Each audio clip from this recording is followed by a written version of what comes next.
हमारे गोविंद प्रभु जी का संक्षेप में परिचय ये कि हमारे प्रभु जी अपने परिवार के साथ उत्तराखंड में हल्द्वानी में, हाँ, जो जी पहाड़ का जहाँ से प्रारंभ होता है, वहाँ हल्द्वानी में अपने परिवार के साथ निवास करते हैं काफी समय से। और 2002 में हमारे प्रभु जी का गुरु श्रील गुरुदेव से हरिनाम हुआ, दीक्षा हुआ। और परिवार में सभी लोग भक्त हैं और दीक्षित भक्त हैं, मैया भी, पत्नी भी, बच्चे भी। और हमारे विजय कृष्ण प्रभु जी तो बीटेक हैं और एमबीए भी किया हुआ है साथ में, और गुरुदेव के सेवक हैं और सुंदर रूप में कीर्तन करते हैं। हाँ, मैंने घर जाकर के सुना हुआ है, तब तो विजय छोटे थे, तब जाकर के मैंने सुना हुआ है कीर्तन। और हमारी दीदी जो है प्रभु जी की पत्नी, उनका हरिनाम तो गुरुजी से हुआ, लेकिन दीक्षा जो है वो पूज्यपाद माधव महाराज जी से उनकी दीक्षा हुई है। जी और भैया भी जो हैं, भाई भी, वो भी सेवक हैं गुरुजी के, और गुरुजी के मठ में ही श्री रूप सनातन गौड़िया मठ में रह करके वहाँ सेवा कर रहे हैं। और हमारे परमेश्वरी प्रभु और बाबा जी महाराज, ये भी तो पहाड़ के ही है ना, ये भी उत्तरांचल के, उत्तराखंड के ही है, कुमाऊं के ही है ना ये भी, उत्तराखंड के ही है। और कुमाऊं के ही हैं। जी जी हाँ, कुमाऊं के ही हैं। बहुत सुंदर रूप में आप लोग जो है वो सेवा कर रहे हैं गुरु जी की, और प्रचार प्रसार भी करते हैं, भक्तों को बुला करके घर में रख करके, भक्तों की बड़े प्रेम से सेवा करके, और आसपास के लोगों को, अपने रिश्तेदारों को एकत्र करके बहुत सुंदर रूप में कार्यक्रम भी करते हैं। मुझे भी सौभाग्य प्राप्त हुआ एक बार जाने का, और प्रभु जी ने और परिवार ने, सबने बड़ा प्रेम से हमको वहां पर रखा और अच्छे से सेवा किया, और कार्यक्रम भी हुआ। हाँ, तो मैं हमारे गोविंद प्रभु जी से प्रार्थना करता हूँ कि उनके हृदय में जो 20 साल से, लगभग 20 वर्षों से गुरु जी के संपर्क में है, तो जो गुरुदेव की उनके हृदय में जो भी स्मृतियां हैं रतन स्वरूप, वो आज हमारे साथ शेयर करें, हमारे साथ साझा करेंगे। पहले हमारे गोविंद प्रभु बोलेंगे, और गोविंद प्रभु के बाद जो है उनका बेटा। बेटा, एक बार जरा मैया का, और कौन है साथ में, सिस्टर भी बैठी, कौन कौन बैठा हुआ साथ में? अंदर है, वो अंदर है। मैं बुला अच्छा, लूं? अंदर। हाँ हाँ, बीच में ना उनका भी एक बार दिखा देना, सब भक्त लोग दर्शन कर सके। हाँ ठीक जी है। जी बिल्कुल, मैं हाँ, अभी बीच में। हाँ, बीच में दिखा। ठीक है। कह ठीक है प्रभु जी, कहिए। अभी मैं पहले प्रोग्राम दे दूंगा, बाद में बुलाएंगे प्रभु जी। आप बोलिए, आपको बोलने के बाद जब विजय प्रभु बोलेंगे ना, तो जी जब वो, तब तब ये थोड़ा सा परिचय करा देंगे, दर्शन करा देंगे सबको, है। जी जी जी जी जी ठीक है, तो मैं शुरू करूं प्रभु जी? हाँ हाँ। और मेडिकल कॉलेज में आपकी जॉब अभी भी चल रही है ना, अभी सर्विस चल रही है मेडिकल कॉलेज में? हाँ प्रभु जी, अभी हैं, 2-3 साल और हैं। और दीदी दीदी का टीचिंग जॉब चल रहा है, दीदी टीचर है ना हमारी? हाँ, वो भी टीचर है, उसका भी अभी 4-5 साल और हैं रिटायरमेंट के। ठीक है, ठीक है, कहिए प्रभु जी, कहिए कहिए कहिए। अज्ञानतिमिनाङ्गक्षौ ज्ञानार्जनं शलाकया चक्षुरुमिलितं येन तस्मै श्रीगुरुवे नमः। वाञ्छाकल्पतरुश्च कृपा सिन्धुश्चैव च पतितानां पावनेभ्यो वैष्णवेभ्यो नमो नमः। हे कृष्ण करुणा सिन्धो दीनबन्धो जगत्पते गोपेश गोपिका कांतो राधा कांत नमोस्तुते। तृप्त कांचन गौरांगी राधे वृंदावनेश्वरी वृषभानुसुते देवी प्रणामी हरि प्रिय। हे कृष्ण करुणा सिंधु दीनबंधु जगत्पते गोपेश गोपिका कांतो राधा कांत नमोस्तुते।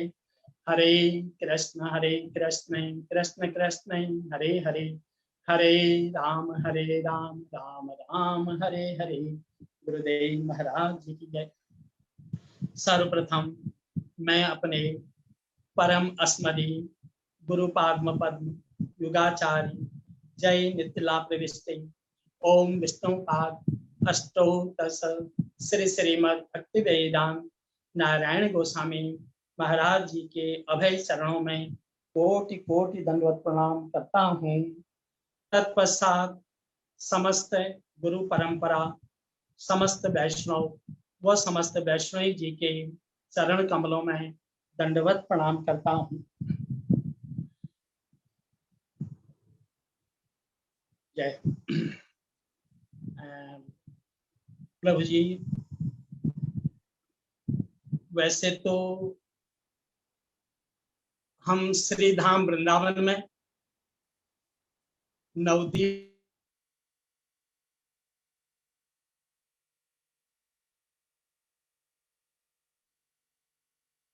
आपकी आवाज नहीं आ रही प्रभु जी, देखो कहीं अनम्यूट करो, म्यूट वाला बटन दब गया। अच्छा वो दब गया प्रभु जी। हाँ हाँ बोलिए। अब ठीक है प्रभु जी। हाँ अब बोलिए। अच्छा, वैसे तो प्रभु जी हम लोग श्री धाम वृंदावन में, श्री धाम नवदीप धाम में और कार्तिक परिक्रमा वगैरह में हम सब भक्तों के दर्शन होते रहते हैं वहां पे, और थोड़ी बहुत भक्तों से जो है बातचीत वगैरह भी होती है, और करीब करीब सभी भक्तों से दंडवत वगैरह तो होता ही है हमारा। लेकिन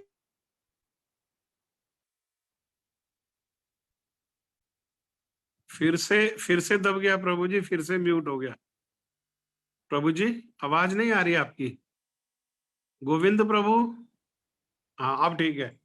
ये आज तक जो भक्त लोग थे उनकी ही आत्मा जानती थी कि हम लोग गुरु महाराज जी के चरणों तक कैसे पहुंचे, लेकिन और भक्त इस चीज को कोई नहीं जानता था कि गुरु महाराज जी के चरण कमलों तक पहुंचने में उनसे भक्त को कितना संघर्ष करना पड़ा। और लेकिन जो ये गुरुदेव की मधुर स्मृति कार्यक्रम अभी शुरू हुआ है, अब ये चीजें भक्तों के जो जीवन जो है, जीवन में गुरु महाराज जी के चरणों तक पहुंचने की जो लीला है, जो कहानी है, अब ये करीब करीब सार्वजनिक हो गई, जैसा मैं समझ रहा हूँ प्रभु जी ना। अभी तक ये एक हिसाब से जैसे अभी अब हम किसी भक्त का यदि दर्शन करेंगे तो एक पिक्चर जैसी सामने आ जाएगी कि ये भक्त गुरु महाराज जी के चरणों में कैसे पहुंचे। लेकिन पहले हम सब मिलते थे, लेकिन एक दूसरे के बारे में कुछ भी मालूम नहीं हमें होता था, और कि कैसे कैसे भक्त लोग वृंदावन में गुरु महाराज जी के चरणों तक पहुंचे। और मैं सोचता हूँ जैसे मेरा हृदय से बोल रहे हैं, इससे भक्तों के लिए हमारे जो दिल में जो स्थान है वो और भी बढ़ रहा है, कि मतलब कैसे कैसे कितना संघर्ष करके जो है भक्त वहां तक पहुंचे हैं। और बहुत दिव्य कार्यक्रम, बहुत सुंदर कार्यक्रम। और दूसरी बात यह है कि अभी जो 1.5 साल से हमारा ये कोविड का कार्यक्रम चल रहा था, कोविड का ये जो चल रहा था, सारे कार्यक्रम हम लोगों के सब बंद थे, और इसी बीच गुरु महाराज जी का जो शताब्दी वर्ष चल रहा था, मैं अपने मन में मनन कर रहा था प्रभु जी बीच में, यदि ये गुरु महाराज जी की स्मृति कार्यक्रम नहीं चलता और कोविड हमारा चल रहा था तो सुनसानी हो जाती पूरी। अब ये 2020-2021 का जो हमारा ये वर्ष बहुत ही इम्पोर्टेंट जो हमारा साल था, ये हमारा हम कुछ कर नहीं पाते, और न ही हमको गुरु महाराज जी की जो ये लीलाओं की, गुरु महाराज जी की कथाओं का जो वो था, वो हमको कुछ भी मालूम नहीं पड़ता। और ये जो गुरु महाराज जी का जो विशेषकर जो ये कार्यक्रम चल रहा है, और जैसा मैं महसूस कर रहा हूँ, दिल में बहुत आनंद प्रफुल्लित, जब भक्तों की कहानी हम सुन रहे हैं तो रोज हमको ये रहता है कि आज एक अलग दूसरे भक्त आएंगे, उनके जीवन में क्या घटित हुआ और हमारे जीवन में क्या घटित हुआ, हम कैसे पहुंचे और क्या पहुंचे। तो बड़ा जीवन में भक्ति में एक बल मिल रहा है प्रभु जी, हमें बहुत बड़ा बल मिल रहा है। और दूसरी बात, ये जो एक कार्यक्रम भक्ति रस साहित्य कार्यक्रम जो ये लगा प्रभु जी, ये कार्यक्रम बहुत दिव्य कार्यक्रम, बहुत ही दिव्य कार्यक्रम मुझे ये लगा। और क्योंकि ग्रंथ तो हम खरीद के करीब करीब थोड़ी बहुत ग्रंथ खरीद के लाते ही थे। लेकिन एक जो विजय कृष्ण प्रभु जी ने, राधानाथ प्रभु जी ने जो हमको ग्रंथों के बारे में, और पायलट प्रभु जी ने जो ग्रंथों के बारे में हमको बताया कि ये ग्रंथ आप जरूर खरीदें। यदि हम किसी को बोलेंगे कि भैया ये ग्रंथ आप खरीदो, तो उस बात का प्रभाव नहीं है कुछ भी।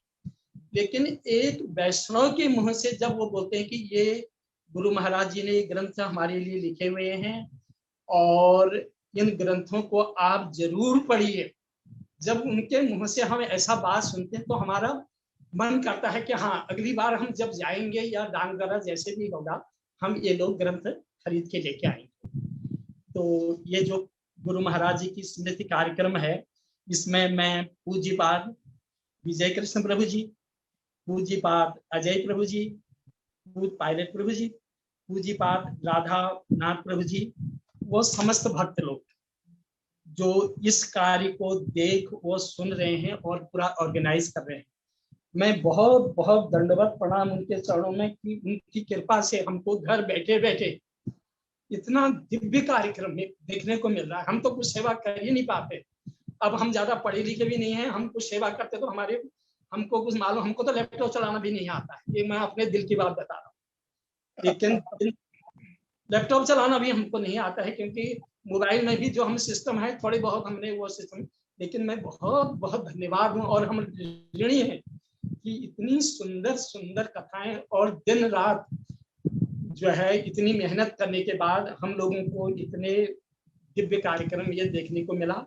और ये कोविड जैसी जब ये दुनिया में महामारी का वो चल रहा है, उस टाइम पर ऐसा कार्यक्रम हमें घरों को सुनने को मिल रहा है। मैं सभी भक्तों के जो इस टीम को डील करते हैं, मैं बहुत बहुत धन्यवाद मेरी तरफ से, बहुत बहुत। अच्छा प्रभु जी, ऐसा है मैं 2002 में गुरु महाराज जी के चरणों में आया था। गुरु महाराज जी का मैं ज्यादा संग नहीं कर पाया।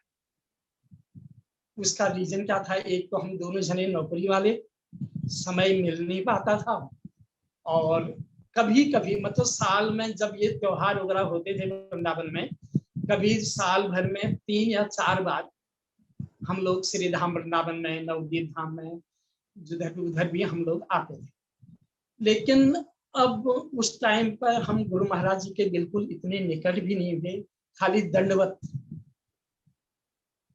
महाराज जी के दर्शन के, एक फूलमाला दी और उसके बाद ठीक ठाक हो ऐसा करके। लेकिन हम ज्यादा गुरु महाराज जी के नजदीक नहीं रह पाए। जैसे गुरु महाराज जी को हम कोई उनका जो कुछ सेवा करनी थी, कुछ उनके नजदीक में हम, ऐसा सौभाग्य हमको नहीं मिला कर, बहुत कम, मतलब दूर दूर ही रहे जी। हम ये कहते हैं कि अब हमारे पहाड़ी में बोलते हैं कि स्पष्ट कहना करके ना, तो उसमें हम दूर दूर ही रह पाए, लेकिन ज्यादा निकट नहीं रह पाए। और अब जरा हमको थोड़ा सा फीलिंग होती है इस बारे में कि जब भी हम जाते गुरु महाराज जी के पास, लेकिन उस टाइम पर गुरु महाराज जी का एक, जब हम लोग 2002 में जुड़े, अस्वस्थ लीला भी हो गई, अस्वस्थ लीला उनकी चल रही थी गुरु महाराज जी में। इसलिए अभी मैं गुरु महाराज जी के चरणों तक प्रभु जी कैसे पहुंचा, इसमें बीच में कुछ सांसारिक बातें आएंगी ही, और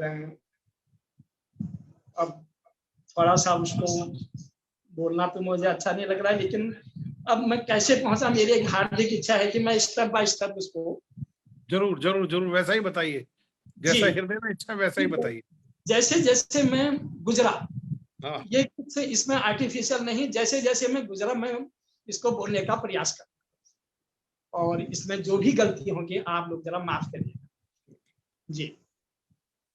प्रभु जी, मैं जो है उत्तराखंड के में एक डिस्ट्रिक्ट है नैनीताल, नैनीताल के पास एक छोटी सी जगह है हल्द्वानी। हल्द्वानी में भी हम लोग, हमारा परिवार जो है हल्द्वानी में ही निवास करते हैं। करीब 96 में हम लोग हल्द्वानी आ गए थे गाँव छोड़, और हम लोग पहाड़ के ही रहने वाले थे। बचपन जो है हमारा सब पहाड़ में ही गुजरा, हमारी पढ़ाई लिखाई सब पहाड़ में ही हुई। प्रभु जी, अब सांसारिक बातें हैं, हम लोग 4 भाई, सबसे बड़े भाई हमारे बंसी प्रभु, जो कि टीचर थे गवर्नमेंट स्कूल में, और रिटायरमेंट होने के बाद वो श्री रूप सनातन गौड़िया मठ में पुजारी जी की सेवा उनको वहां पर मिली है। अभी करीब 5 साल से 5-6 साल हो गए होंगे मेरे ख्याल से, जहां तक है वो रूप सनातन गौड़िया मठ में ही रहते हैं। यदि बहुत ज्यादा कोई इमरजेंसी काम हो जाए तभी वो घर आते हैं, नहीं तो घर नहीं आते, वहीं रहते हैं। और उनके सब बाल बच्चे वगैरह सेट हैं। उसके बाद मेरा हमसे उनसे छोटे भाई हुए, वो गांव में ही दुकान करते हैं। उसके बाद मैं हुआ, और मेरे से छोटा भाई दिल्ली में है, वो आजापुर मंडी में काम करता है। और हम लोगों का जो बचपन गुजरा, वो सब हम लोगों का बचपन पहाड़ में ही गुजरा। हम लोगों की वहीं हम पैदा हुए। अल्मोड़ा डिस्ट्रिक्ट करके एक पड़ता है यहाँ नैनीताल के पास में ही, बहुत इंटीरियर गांव है, वहीं हम पैदा हुए। और वहीं पैदा होने के बाद वहीं हमारी पढ़ाई लिखाई हुई, और पढ़ाई लिखाई वहीं होने के बाद, और हमारे मम्मी पापा वगैरह जो है बहुत सीधे लोग थे, बहुत सीधे लोग। मतलब वो हमें एक घर से एक ही शिक्षा मिलती थी हमेशा, कि हमेशा सत्यवादी रहना, और यदि सत्य के पीछे यदि तुम्हें तकलीफ भी होती है तो कोई बात नहीं, उसका रिजल्ट अच्छा होगा। हमारे पिताजी हमेशा यही बोलते कि सत्य के लिए मैं गर्दन भी कट जाए तो सत्य में पीछे मत हटा। हमारे पिताजी हमेशा यही बोलते थे। अब तो उन्होंने शरीर छोड़ दिया है, माताजी अभी हमारी 92 साल की हैं। तो प्रभु जी हम लोग जो है वहीं बड़े हुए, और सब कुछ वहीं पर हुआ। उसके बाद जो है हम लोगों के पहाड़ में, विशेषकर गांव में, अब मैं क्या बताऊं, वहां जो भक्ति होती है वो कुछ दूसरे टाइप की भक्ति है। चैतन्य महाप्रभु जी, तुलसी और कृष्ण भगवान जी को वहां पर कोई भी नहीं जानता, कोई नहीं जानते। वहां पर भक्ति नाम की चीज क्या होती है प्रभु जी? हम लोग जो है करीब करीब प्रत्येक घर में, वहां भजन कहने में क्या होता है, हर घर में, प्रत्येक घर में सुबह सुबह ओम जय जगदीश हरे, स्वामी जय जगदीश हरे, ये आरती प्रत्येक घर में होती है वहां। और उसके बाद दुर्गा जी की पूजा, देवी की पूजा, और किसी किसी घरों में शिव जी महाराज जी की पूजा होती है। हम लोगों ने बचपन से हम इसी चीज में ढले। और हमारे जो गोलू बाबा की हैं, गोलू बाबा, गोलू बाबा भी हैं। ये भी गोलू बाबा हमारे गांव में नहीं, ये हमारे हल्द्वानी के पास है अच्छा जी। अच्छा, आपने नाम सुना होगा। हाँ हाँ, गोलू बाबा जी के मंदिर अभी ये हल्द्वानी नैनीताल के पास है, लेकिन हमारे गांव में नहीं है। अच्छा एक ग्वेल देवता बोलते हैं, ग्वेल देवता का मंदिर बोलेगा तो हमारा इष्ट देव वही हुए सब। हमारे हरता करता रक्षा करता सब वही इष्ट देवी हुए। इससे आगे हम कभी बढ़े ही नहीं, क्योंकि हमको संस्कार ही ऐसे मिले, कहीं बाहर आना जाना नहीं। और जो पीढ़ी दर जो पीढ़ी चलते आ रहे थे वही हम लोगों ने वहां देखा।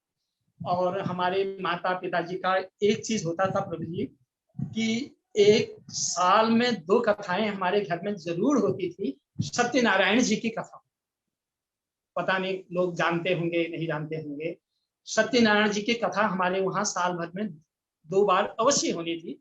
हम अपने गांव वालों को बुलाकर हमारे पिताजी सत्यनारायण जी की कथा कराते थे। और माता जी हमारी जब तक 60 साल की हो गई थी तब तक माता जी सोमवार, महीने में 4 सोमवार आते हैं, मंडे, सोमवार का व्रत वो हमेशा लेती थी। और चारों सोमवार का व्रत लेना, 60 साल तक की उम्र में उन्होंने सोमवार का व्रत लिया। तो इन्हीं में, और हमारे गांव में प्रभु जी, अब मुझे बताने में भी शर्म आ रही है अब तो, क्या बताऊं, एकादशी व्रत के बारे में यदि कोई वहां जिक्र कर देता, एकादशी व्रत के बारे में हमारे वहां के लोगों के गांव में धारणा थी कि एकादशी व्रत विधवा करती है, इसलिए एकादशी व्रत बिल्कुल वहां पर जो वहाँ के पंडित जी थे, जो वहाँ के जो हम लोगों के कुल पुरोहित हुए, तो उनके भी संस्कार वैसे ही हुए। एकादशी व्रत के लिए बहुत मना कर देते थे कि जब कोई विधवा होगी तो वही व्रत लेगी और बाकी कोई दूसरा उस व्रत को नहीं लेकर सकता। एकादशी व्रत हम लोग कुछ नहीं जानते थे कि एकादशी क्या होता है। तुलसी की का पौधा भी हम लोगों के घरों में होता था, लेकिन एक फॉर्मेलिटीज के लिए कि तुलसी हमने घर में लगा रखी है, लेकिन उसकी आरती कैसे करनी है, क्या करनी है, ये हमारे कुछ भी मालूम नहीं होता था। एक चीज है प्रभु जी, अब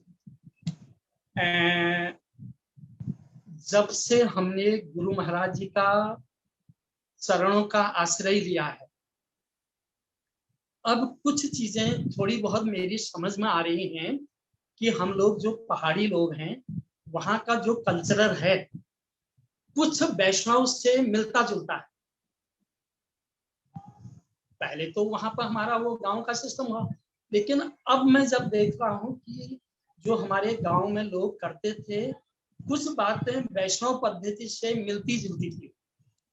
जैसे हमारे वहाँ जो पूरा, अब तो आजकल ये माहौल ऐसे ही हो गया है। मैं जल्दी जल्दी तो नहीं बोल पा रहा हूँ प्रभु जी, समझ में आ रहा है? बहुत सुंदर रूप में बोल रहे हैं, बहुत अच्छा बोल रहे हैं। मुझे बोलने की जरा जल्दी जल्दी आदत है ना, कहीं समझ में नहीं आ रहा हो। बहुत अच्छा बोल रहे हैं प्रभु जी, बहुत अच्छा बोल रहे हैं। तो कुछ चीजें हमारे वैष्णव संप्रदाय से मिलती जुलती हैं। अब मैं इस चीज को कुछ अनुभव कर रहा हूँ। जैसे हमारे वहां पर जो पुरानी औरतें प्रभु जी हैं, वो जब एक वो होता है, जब हमारे वहाँ तिलक लगाते हैं, वो लाल पिठा बोलते हैं उसको हमारी पहाड़ी भाषा में। तो जब वो तिलक लगाती हैं तो तिलक यहाँ नहीं लगाती, और वो यहाँ से शुरू करेंगे। यहाँ से शुरू करने के बाद सीधे यहाँ तक इतना लंबा तिलक। पुरानी औरतें अभी भी हमारे वहाँ नाक से लेके यहाँ तक पूरा वो एक रौली आती है, रौली, और पूरा तिलक लगाएंगे। दूसरी बात, हमारे गांव में अभी भी सिस्टम है प्रभु जी कि जब खाना बनेगा, खाना ही बोलते हैं थे हम लोग तो उस टाइम पर, तो अब तो प्रसाद बोलते हैं। जब घर में खाना बनेगा तो चाहे लेडीज हो या जेंट्स हो, धोती पहन के ही खाना बनाएंगे। बिगर धोती बने हुए लेडीज भी धोती पहनेंगी और जो जेंट्स हैं वो भी धोती पहनेंगे। यदि रसोई के अंदर कोई बच्चा अंदर चले गया रसोई बनाने के टाइम पे, तो उस भोजन को नहीं खाते थे, वो बोलते थे कि रसोई झूठी हो गई। अभी भी हमारे गांव में ऐसा चलता है कि जब रसोई बनाते हैं किसी बच्चे को या जिसने धोती नहीं पहनी है वो रसोई के अंदर आएगा तो वो रसोई को नहीं खाते। ऐसा अभी भी आज।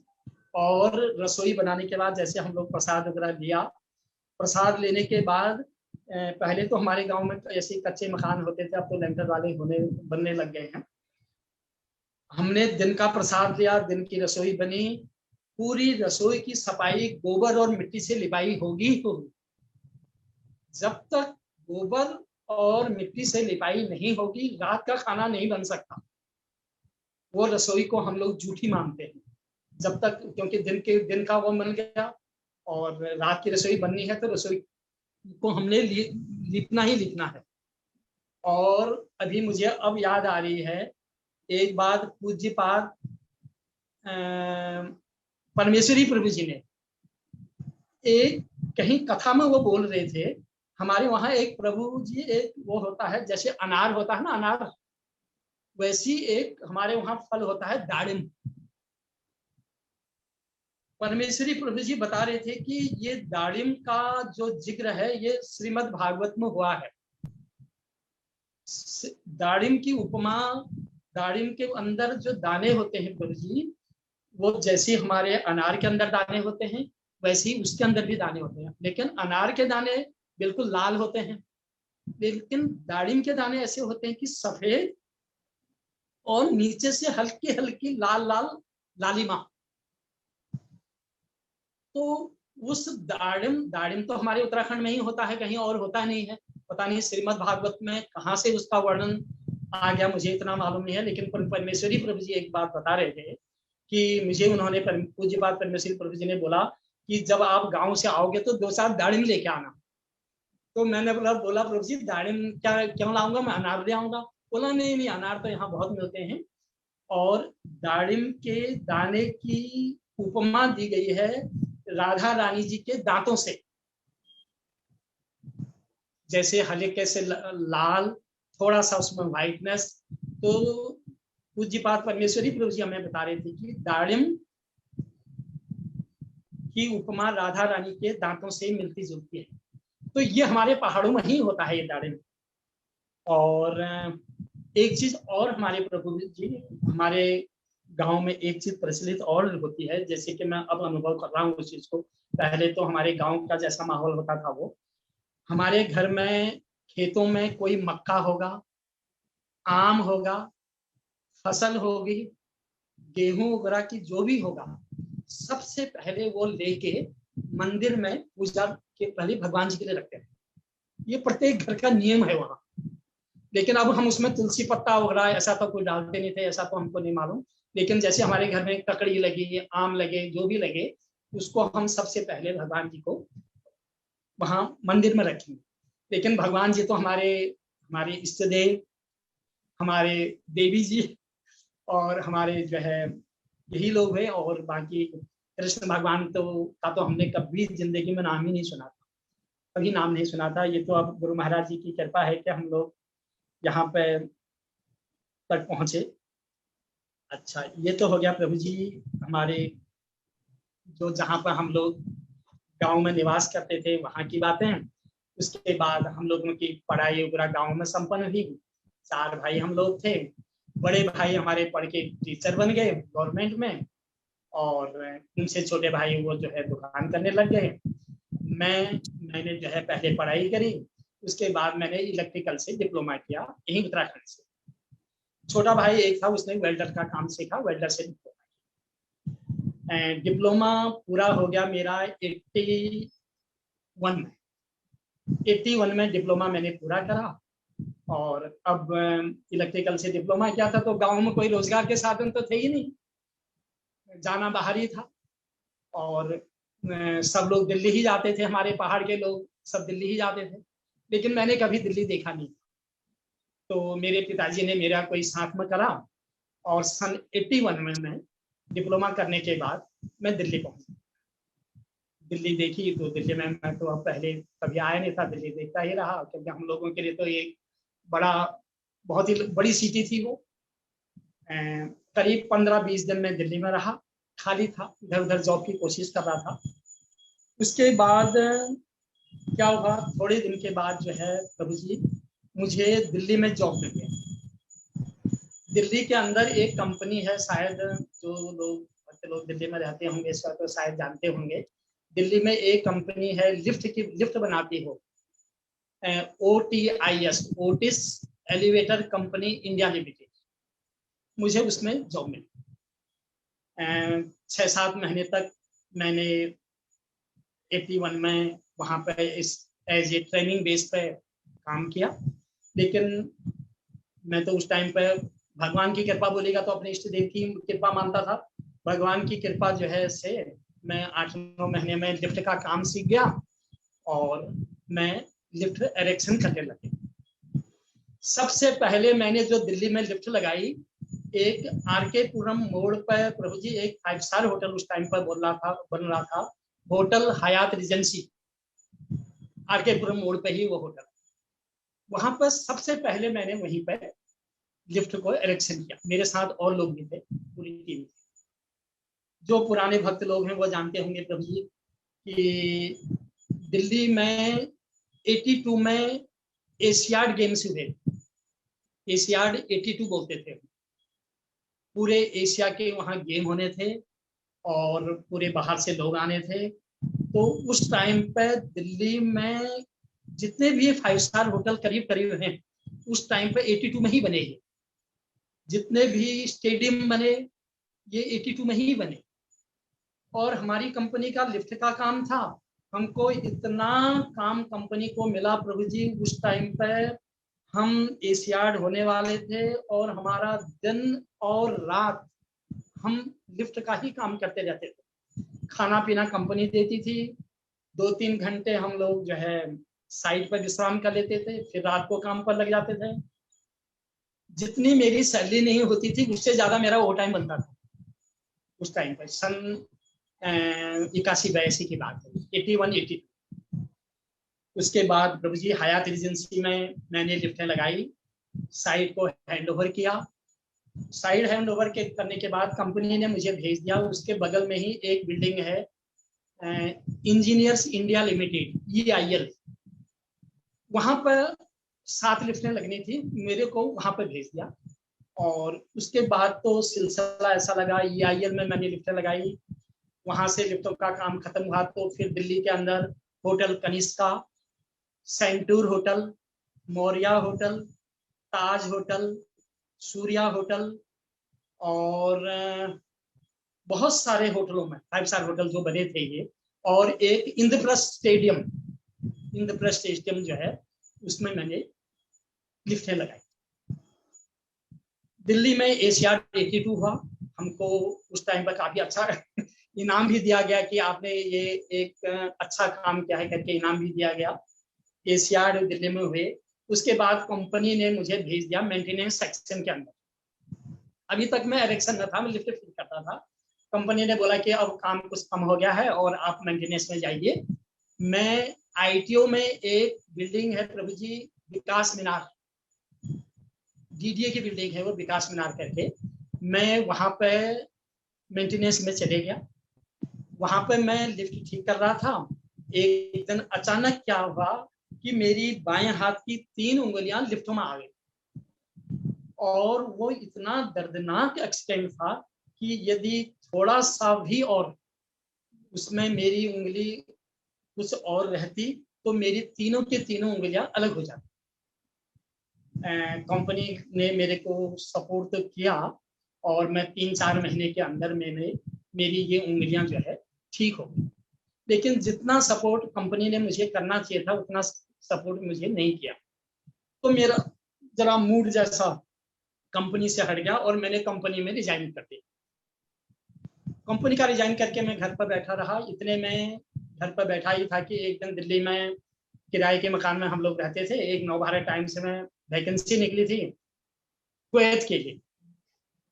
तो देखा कि उसमें कुवैत के लिए वैकेंसी निकली है, बहुत सारे ट्रेडों की, बहुत से इंजीनियर लोगों की। उसमें लिफ्ट टेक्नीशियन की भी एक पोस्ट थी और उसके अंदर लिखा हुआ था कि इलेक्ट्रॉनिक्स लिफ्ट में काम करने का 15 साल का मिनिमम अनुभव होना चाहिए। लेकिन मेरे पास तो अनुभव 15 साल का था नहीं, मेरे पास तो 7-8 साल का ही अनुभव था। लेकिन फिर भी मैंने उसमें अप्लाई कर दिया और भगवान की कृपा ऐसी हुई कि मैं उसमें कुवैत से जो है इंजीनियर लोग आए, मेरा इंटरव्यू हुआ। जबकि मुझे 7-8 साल का अनुभव तक ही था और 15 साल का अनुभव मांगा था, लेकिन मैं सिलेक्टेड हो गया। बोला आप कुवैत के लिए सिलेक्टेड हो गए हैं और हमको एज बाय सून जितनी जल्दी हो सकता है आपको कुवैत के लिए फ्लाई करना है। कुछ फॉर्मेलिटियां हैं, मेडिकल करवाना है। यदि मेडिकल में आप सब ठीक हो जाते हैं तो आपको हम 15 दिन के अंदर कुवैत को ले जाएंगे। मेडिकल करवाया और वहां से वीजा वगैरह हमारा आया। 86 में 7 अक्टूबर 86 में मैं कुवैत के लिए मिनिस्ट्री ऑफ हेल्थ कुवैत के लिए मैं कुवैत चले। कुवैत में प्रभु जी मैंने 2 साल वहाँ हॉस्पिटल में लिफ्टों का काम किया। 2 साल के बाद फिर मैं छुट्टी पर आया। 2 साल के बाद छुट्टी पर आने पर वही मैं गांव में ही रहा 2 महीने। 2 महीने की छुट्टी काट के मैं वापस कुवैत चले। कुवैत में गए हुए प्रभु जी मुझे करीब 1 साल हुआ था। 1 साल होने के बाद ही वहां पे इराक और कुवैत की जंग छिड़ गई, खतरनाक। सद्दाम हुसैन ने कुवैत के ऊपर पूरा कब्जा कर दिया। बाद में वो कुवैत नहीं रहा, कुवैत कंट्री भी इराक ही हो गई। और कुवैत के अंदर दिनार चलती है, दिनार करेंसी वहां पर होती है, और पूरे कुवैत के अंदर इराकी करेंसी चलने लग गई। बहुत ज्यादा माहौल खराब होने लगा, बहुत ज्यादा जंग छिड़ गई और हम लोगों को जान बचानी बड़ी मुश्किल हो गई। हम लोग सारा अपना जो रूम से सब सामान हमारा लेके वहां पर सब हम लोगों को एकोमोडेशन, आने जाने के लिए बस, सब चीज कंपनी प्रोवाइड करती थी। हम लोगों को कुछ भी करना नहीं होता था। फिर जब माहौल ज्यादा खराब हो गया तो हम लोग जो है अपना सामान लगा के हॉस्पिटल में आ गए, जहां हम लोग ड्यूटी करते थे उसी के बेसमेंट में हम लोग रहने लगे।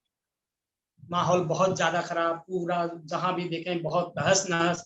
इराकी लोग जो है जहां भी जो भी बाहर मिल रहा है तो बिल्कुल शूट कर दे रहे थे। उस टाइम पे हमारे इंडिया के विदेश मंत्री होते थे प्रभु जी, इंद्र कुमार गुजराल जी विदेश मंत्री थे।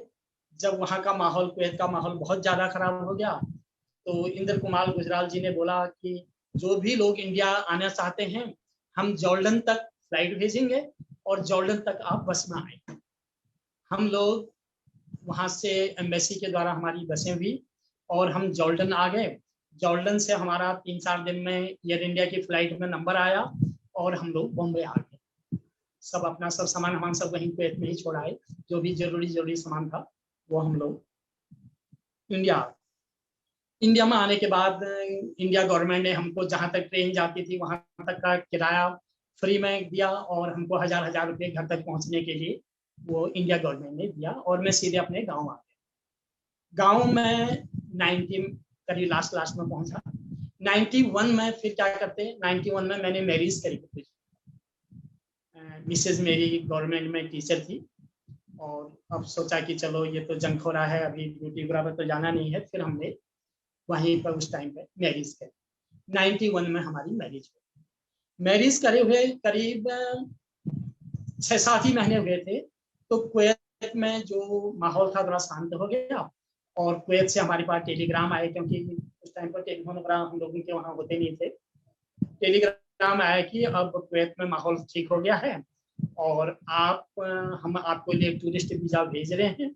आप टूरिस्ट वीजा पे और एक मेडिकल करा के आप हम रिटर्न टिकट भी यहाँ से दे रहे हैं और आप जल्दी से जल्दी कुवैत में आ जाइए। हम लोग जो है वहां से मैं कुवैत चले गया वापस। 84 तक मैं कुवैत में रहा। 94 तक मैं कुवैत में रहा। उसके बाद फैमिली का भी प्रेशर आ रहा था कि अब ठीक नहीं। जब मैं कुवैत में गया तो हमारी ये बिटिया भी उस टाइम पर हो गई थी। बोला अभी बिटिया भी हो गई, अब आप कुवैत छोड़ के इंडिया आ जाए। और मैंने भी कंपनी में बताया। पहले तो रिजाइन एक्सेप्ट नहीं हुआ, बड़ी मुश्किल से रिजाइन एक्सेप्ट हुआ तो मैं कुवैत छोड़कर 94 में इंडिया आ गया और गांव में रहने लगे। गुरुजी को कैसे मिले? गुरुजी के पास चलो जल्दी जल्दी। हाँ जी हाँ, बस उसके बाद अब सिलसिला शुरू हो जाता है। हाँ जी, हाँ जी। जी जी जी जी। उसके बाद मैं 94 में जो है घर आ गया और घर आने के बाद जो है गांव नहीं रहा।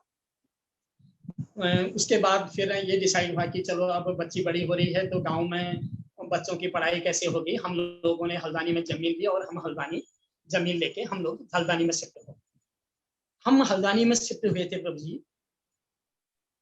अभी जो हमारे बंसी प्रभु जो अभी वृंदावन में है, फिर हमने टेलीफोन वगैरह भी घर में लगा दिया था और उनका टेलीफोन गांव से आया कि गोविंद ऐसा है कि हमारे गांव में जो है एक भागवत कथा हो रही है। इसमें बॉम्बे से कुछ भक्त लोग आ रहे हैं और श्री धाम वृंदावन से कुछ भक्त लोग आ रहे हैं। यदि तुम्हारे पास समय है तो तुम इस भागवत कथा में आ जाओ। और मैं भी अपने स्कूल की छुट्टी लेकर 10 दिन की छुट्टी लेकर मैं भी भागवत कथा में आ रहा हूँ। मेरे पास कोई जॉब तो था नहीं। मैं जब कुवैत से आया था तो एक वीडियो कैमरा वहां से लेके आया था। मैं वीडियोग्राफी करता था, फोटोग्राफी करता था। मैंने जब भाई साहब का ऐसा फोन आया तो मैं गाँव के लिए चल दिया। गाँव में मैं गया प्रभु जी। हमारे वहाँ पहले भागवत कथाएं वगैरह तो बहुत कम होती थी, लेकिन वैष्णव के द्वारा जो ये कथा भागवत कथा कार्यक्रम हो रहा था, ये मेरे जीवन में मैं पहली बार ये कथा देखने को मिली। पहले कथाएं होती थी भागवत कथा, लेकिन वहीं के जो लोग हैं वही करते थे, जो वहीं के हमारे पंडित लोग वगैरह होते हैं वही करते थे। मैं गांव में पहुंचा। गांव में बॉम्बे से एक शिव सिंह प्रभु जी हैं बॉम्बे में जो रहते हैं, एक वो आए थे। एक बॉम्बे से रघुवीर दास जी, वो रघुवीर दास जी का घर और हमारा घर वहां साथ में ही हुआ। वो हमारे वहीं पहाड़ के ही रहने वाले थे, रघुवीर दास जी। शिव सिंह प्रभु जी आए, रघुवीर दास जी आए, और श्री धाम वृंदावन से तब तो उनको पूज्यपाद रसानंद प्रभु जी बोलते थे उस टाइम पे, सिद्धर महाराज जी, वो उनके साथ 3-4 भक्त लोग और आए। हम लोगों ने वहां पर पंडाल वगैरह बना के रखा हुआ था। उन्होंने बोला कि ये पंडाल तो गलत हो गया, ऐसा नहीं। उसके बाद जो भी वृंदावन से भक्त लोग आए थे, रघुवीर दास जी और शिव सिंह प्रभु जी, उन्होंने अपने हिसाब से ही वो पंडाल बनाया।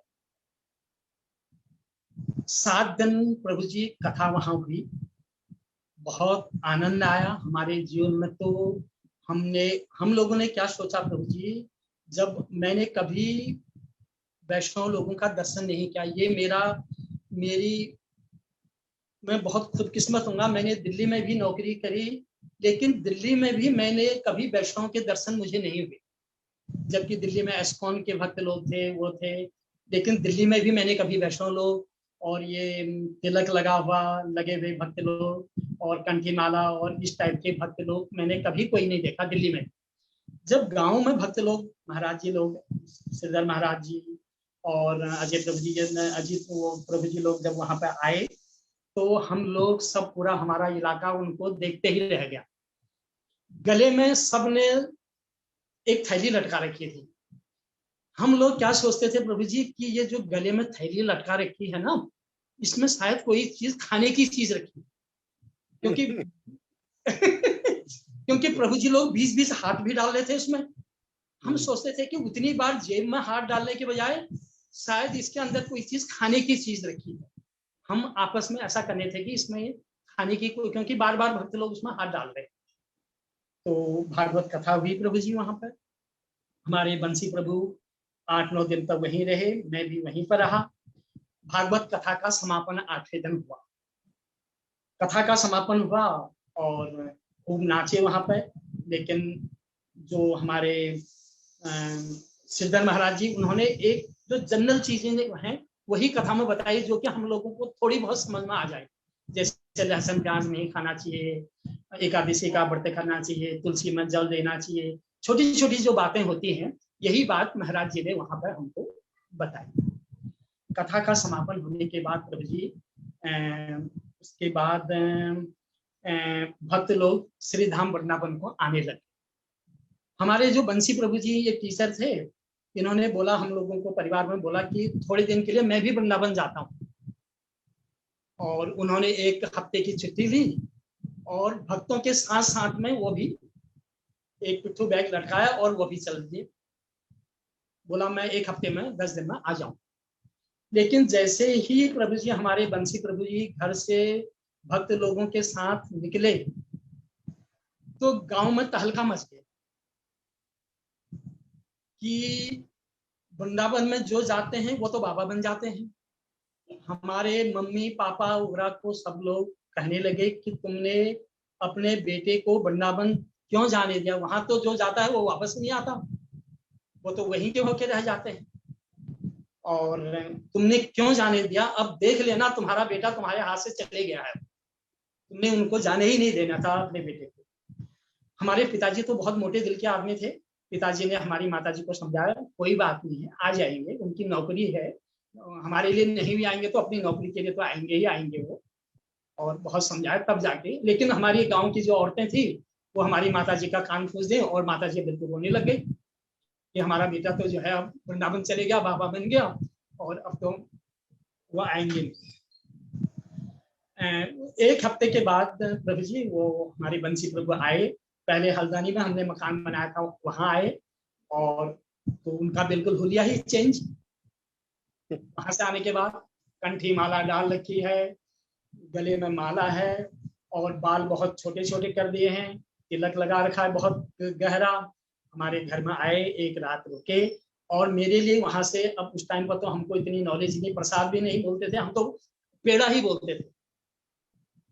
अब हम लोग प्रसाद बोलते हैं, लेकिन हमारे तो संस्कार ऐसे थे ही नहीं उस टाइम पे कि हम हमारे लिए बहुत वहां से पेड़ा लेके आए, हम पेड़ा ही बोलते थे। तो जब पेड़ा मैंने वहां का खाया, मुझे इतना टेस्टी लगा पेड़ा वो मैंने बोला प्रभु जी ये तो बहुत ही टेस्टी हो रहा है। बोला इसको पेड़ा मत बोल, मेरे को बंसी प्रभु ने बोला कि इसको प्रसाद बोलते हैं, ये ठाकुर जी को भोग लगा हुआ है। तो वो हमारे लिए प्रसाद लाए, और छोटी छोटी किताबें जो है वो एक दो किताबें जैसे शिव तत्व है, ये एक दो तीन किताबें भी वो मेरे लिए लेके आए थे श्रीधाम वृंदावन से। उसके बाद तो सिलसिला ऐसा रहा प्रभु जी कि हमारे बंसी प्रभु महीने में एक चक्कर, एक महीने में एक चक्कर वो श्रीधाम वृंदावन में जो है पहुंच जाते, और एक दिन के लिए हमारे यहाँ घर हल्द्वानी रुकते, और हमें छोटी छोटी किताबें और थोड़ा सा वृंदावन का प्रसाद हमारे लिए वो लाते। जो गांव में हमारी कथा हुई थी वो तो हमारे दिमाग से बिल्कुल निकल ही गई थी, उसका तो थोड़े दिन असर मेरे शरीर में रहा, लेकिन बाद में वो भूल भुलैया हो गया। बाद में हम भूल भी गए थे कि महाराज जी ने हमको क्या बात बताई। इस समय हमारे बंसी प्रभु वृंदावन आते रहते, जाते रहते, यहाँ हल्द्वानी हमसे मिलते रहते, छोटी किताबें हमारे लिए लाते, और ऐसा सिस्टम चलता रहा। उसके बाद प्रभु जी मैं तो उस टाइम पर मेरे पास कोई रोजगार तो ज्यादा था नहीं, मैं वीडियोग्राफी फोटोग्राफी करता था, और वहीं से कुवैत से ही एक कैमरा लेके आया था। और एक दिन मैं हल्द्वानी के अंदर गैस भरवाने की लाइन पर लगा हुआ था। उस टाइम पर गैस भरवाना बोलेगा तो बहुत कठिन काम होता था। पहले गैस की लाइन लगती थी, एक गाड़ी आती थी, किसी को मिलता था किसी को नहीं मिलता था, पता नहीं दिल्ली वगैरह में ऐसा क्या था, लेकिन हमारे यहाँ तो बड़ी किल्लत थी वो गैस वाले। मैं गैस की लाइन में लगा हुआ था। अब वो टाइम पास तो कुछ न कुछ करना ही था। मेरे आगे से भी कोई एक थे, उनसे हमने पूछा कि आप जो है कहाँ जॉब करते हैं। उन्होंने बोला मैं मेडिकल कॉलेज हल्द्वानी में काम करता हूँ। बोला आप क्या काम करते हो, मैंने बोला मैं तो फोटोग्राफी करता हूँ। मैंने उनसे ऐसे ही पूछ लिया कि आपके मेडिकल कॉलेज में क्या लिफ्टें भी है क्या। बोला लिफ्टें तो हैं, वो चलती नहीं। मैंने बोला कोई ठीक करने आते हैं। बोला इंजीनियर तो बहुत सारे आ गए हैं, बहुत पैसा भी खर्च हो गया है, और लेकिन लिफ्टें अभी तक ठीक नहीं हुई। मैंने बोला आप क्या काम करते। बोला मैं सिक्योरिटी गार्ड हूँ, और मुझे जब भी वो इंजीनियर लोग आते हैं तो गेट पे एंट्री करनी होती है, तो मेरी नॉलेज में रखता है। तो मैंने बोला वहाँ पर जो इंचार्ज वगैरह हैं कौन है। बोला हाँ मैनेजर है वहाँ पे। और मैंने कहा उनको बता दीजिएगा कि यदि कभी कोई लिफ्ट का काम होगा तो मैं लिफ्ट का काम करता हूँ, और वहाँ पर जो है आप उनको बता दीजिए। ये इस बात को करिए 1 हफ्ता हो गया प्रभु जी। उसके बाद एक दिन वही जो गैस की लाइन में हमारे से आगे लगे हुए थे वो मेरे घर में आए। बोला आपको मैनेजर साहब ने बुलाया है। मैंने बोला किस लिए। बोला लिफ्ट ठीक करने की। मैं दूसरे दिन संडे था, मंडे को वहाँ मेडिकल कॉलेज गया, वहाँ के मैनेजर साहब से मिला, और बोला कि आप लिफ्ट ठीक करते हो। मैंने बोला हाँ मैं पहले प्रयत्न था, और मैं ऐसे लिफ्ट ठीक करता था, दिल्ली में भी लिफ्ट ठीक करी है। और बोला हमारे यहाँ पे कुछ लिफ्टें हैं और वो अभी खराब हो रही हैं, और आप वो लिफ्टें, अभी हम सारी लिफ्टें आपको नहीं दिखाएंगे, खाली एक ही लिफ्ट दिखाएंगे। और मेरे साथ एक लड़का जो है भेज दिया हेल्पर में। बोला इनको लिफ्ट दिखा दो। मैं लिफ्ट के कंट्रोल रूम होते हैं प्रभु जी, वहां पर मैं कंट्रोल रूम में गया। जैसे ही मैंने मेन स्विच ऑन किया तो एकदम विस्फोट हुआ बहुत तगड़ा, और मेरे आंखों में भी हल्का सा विस्फोट लगा, और उसके बाद वो हो गया। उसके बाद लिफ्ट की मैंने ड्राइंग वगैरह ली, और अपने हिसाब से कनेक्शन वगैरह सब करे। और सुबह 9 बजे से मैं काम कर रहा था, शाम को 4 साढ़े 4 बजे मैं नीचे उतरा, और लिफ्ट मैंने चालू कर दी, एक लिफ्ट चालू कर दी। और चालू करने के बाद हम लोग मैनेजर के कमरे में गए। मैनेजर को हमने बोला कि सर वो लिफ्ट चालू हो गई है, हमने तो चेक कर ली है, और आप भी उसको चेक कर लीजिए। मैनेजर एकदम बोला लिफ्ट चालू हो गई है। मैंने बोला सर अभी तो चालू हो गई। बोला मैं चेक करने चलूं। मैंने बोला आप चेक करने चलिए। मैनेजर साहब और हेल्पर और मैं तीनों लिफ्ट चेक करी। मैनेजर करीब 10-12 राउंड ऊपर नीचे लिफ्ट में हुए, और बड़े खुश हुए। बोला ऐसा है जो हमारे यहाँ के जो डायरेक्टर हैं मैं उनसे आपको मिलवाता हूँ। हम लोग सब वापस गए। इतने में डायरेक्टर के कमरे में वो लोग गए, हेल्पर मेरे साथ था। हेल्पर ने मेरे से बोला भाई साहब जो लिफ्ट आपने ठीक करी है, इस लिफ्ट को ठीक करने के लिए बहुत सारे इंजीनियर आ गए हैं, और 20 लाख रुपया ये लिफ्टों को ठीक करने का मांग रहे हैं, और हॉस्पिटल ने 20 लाख रुपया देने के लिए मना कर दिया है। और यदि आप पैसा मांगोगे तो जरा ठीक ठाक मांग लेना, क्योंकि इन लिफ्टों में बहुत सारे इंजीनियर लोगों ने काम कर चुके हैं, लेकिन लिफ्टें ठीक होना तो दूर, अपनी जगह से हिली तक नहीं, ऐसा हेल्पर ने मेरी नॉलेज में डाल दिया। उसके बाद मैनेजर अंदर गए, डायरेक्टर और उनकी आपस में बात हुई, मेरे को डायरेक्टर ने बुलाया। डायरेक्टर ने बोला लिफ्टें ठीक कर दी हैं। मैंने बोला सर लिफ्टें ठीक हैं। बोला नाम वगैरह पूछा, बोला मैं भी चेक करने चलूं। मैंने बोला सर आप भी चेक करिए, चलिए। डायरेक्टर साहब, मैनेजर साहब, हेल्पर और मैं लिफ्टों में आए और 8-10 चक्कर डायरेक्टर साहब ने सबने लिफ्टों में लगाया और लिफ्टें, बोला ठीक है हम अब ऑफिस में चलते हैं। इतने में मैनेजर और उनकी आपस में कोई बातचीत हो रही थी, मुझे नहीं मालूम क्या बातचीत हो रही थी। हमको ऑफिस में बिठाया, बोला आप लिफ्ट ठीक हो गई, फिर ये तो ठीक हो गई है, और ये बताएं आप कि जो है लिफ्ट तो आपने ठीक कर दी है, इस लिफ्ट को ठीक करने का आप चार्ज क्या लोगे? हमने और भी लिफ्टें आपसे ठीक करवानी है, लेकिन पहले जो लिफ्ट आपने ठीक करी है उसका चार्ज हमको बताइए आप। मैंने उनको बोला कि सर ऐसा है, मैंने तो जो है इसमें, ये मेरा प्रोफेशनल है, इसी प्रोफेशनल की वजह से ही मेरे को आज बच्चे पल रहे हैं, मैं लिफ्ट का ही काम करता हूँ, इसमें पैसे वगैरह की कोई जरूरत नहीं है। आप जो भी और लिफ्ट हैं यदि उनको ठीक कराना चाहते हैं तो आप मेरे को, यदि आप एग्री हैं, इस लिफ्ट का कोई चार्ज नहीं। तो जब मैंने उनको ऐसा बोला तो वो बोले कि कल से आप आइए और लिफ्ट भी ठीक करिए, लेकिन पहले आप हमें चार्ज बताइए कि आप चार्ज कितना लेंगे। मैंने बोला कोई बात नहीं, मैं और लिफ्ट को देख के आपको बताऊँ। उसके बाद मैंने जो 5-6 लिफ्टें वगैरह थी वहां पे, उसके बाद मैंने वो सारी की सारी लिफ्टें, भगवान की कृपा से वो सारी लिफ्टें प्रभु जी चालू हो गई। 3-4 दिन के अंदर जब वो लिफ्टें चालू हो गई तो फिर मैनेजर और हमारे डायरेक्टर साहब की आपस में बात हुई। बोला आप अब बताओ कि आपको कितना पेमेंट करना है हमको, लिफ्टें तो सब हमारी चालू हो गई हैं और कितना पैसा आप लोगे। मैंने बोला प्रभु जी अब इसमें पैसा वगैरह कुछ नहीं, और ये तो मेरा प्रोफेशनल है और कोई पैसा नहीं। बोला आप हमारे वहाँ ज्वाइन कर सकते हैं, गवर्नमेंट जॉब है और आप ज्वाइन करेंगे। तो मुझे तो जॉब चाहिए था प्रभु जी। मैंने वहाँ मेडिकल कॉलेज में ड्यूटी ज्वाइन करी। जब ड्यूटी ज्वाइन करी मेरी एज हो गई थी 44। इस एज 44 एज के अंदर जब मुझे गवर्नमेंट जॉब मिला तो मुझे बड़ा आश्चर्य हुआ कि 44 एज में मुझे गवर्नमेंट जॉब मिलना, जबकि उस टाइम पर 30 साल की उम्र में ज्यादा गवर्नमेंट जॉब नहीं मिलता। लेकिन मुझे गवर्नमेंट जॉब वहाँ मिला और मैंने ड्यूटी ज्वाइन करी। मैं वहाँ पर सारा काम करता था और काम करते करते हमारे जो बंसी प्रभु हैं ये हमारे यहाँ आते रहते थे, गांव जाते रहते थे, ड्यूटी करते रहते थे। उसके बाद मम्मी पापा भी हमारे हल्द्वानी में ही आ गए। सब कुछ नॉर्मल चल रहा था, मैं ड्यूटी कर रहा था। एक दिन ऑफिस के काम से मैं प्रभु जी दिल्ली गया था, चांदनी चौक में। कुछ संसारी कथा ज्यादा होने लगी प्रभु जी ना।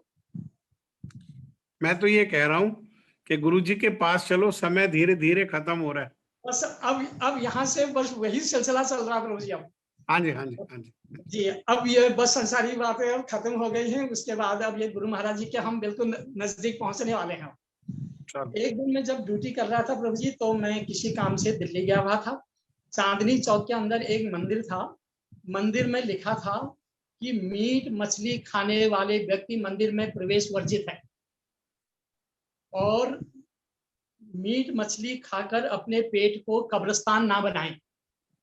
जब मैंने ये शब्द वहां बाहर लिखे हुए देखे तो मुझे बड़ा वो हुआ। मैंने उसी दिन दिल्ली से प्रण कर लिया कि आज के बाद मैं अपना खान पान शुद्ध करूंगा। मैं हल्द्वानी आया, हल्द्वानी आकर फिर मन में कंट्रोल नहीं हुआ।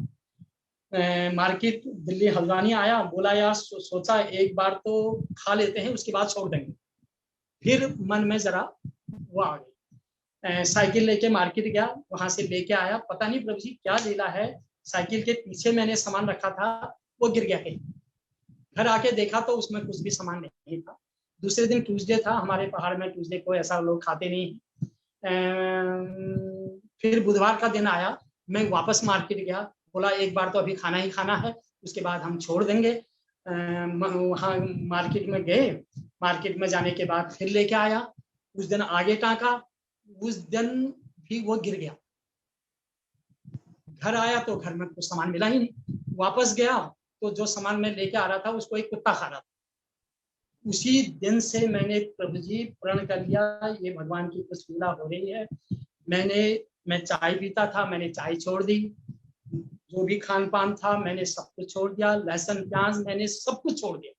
मैंने कहा जब भगवान की कृपा से 43 ईयर में मुझे ऐसा नौकरी मिली है और ये जब मैं सामान लेके आ रहा हूँ ये सब चले जा रहा है, उसके बाद उसी दिन से मैंने घर में बोल दिया कि यदि आप लोग खाना चाहते हो तो आप चाय वगैरह लहसुन प्याज खाएं, और आज के बाद न मैं खान पान में शुद्ध करूंगा, ऐसा खान पान मैं आज से नहीं करूंगा।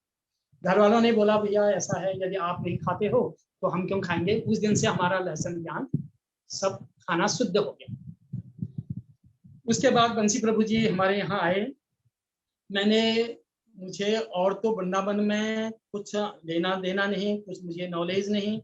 बंसी प्रभु हमारे घर में वृंदावन से आए तो मैंने उनसे कहा प्रभु जी मैं भी एक बार वृंदावन आने की सोच रहा हूँ, लेकिन अंदर से मैं किस लिए सोच रहा हूँ कि वो पेड़े लाने के लिए। मुझे ये नहीं था कि मुझे गुरु महाराज जी से मिलना है, वहां मंदिरों में देखना है, लेकिन एक ये होता है कि वहां से मैं 2-4 किलो पेड़े लाऊंगा और अपने हॉस्पिटल में भी बांटूंगा, सारे भक्त लोगों को देखूंगा। मतलब मन में ये हुआ कि मैं वहां जाकर पेड़े वगैरह लाऊंगा। और बंसी प्रभु को बोला कि जब भी आप वृंदावन जाएं तो मैं भी आपके साथ चलूंगा।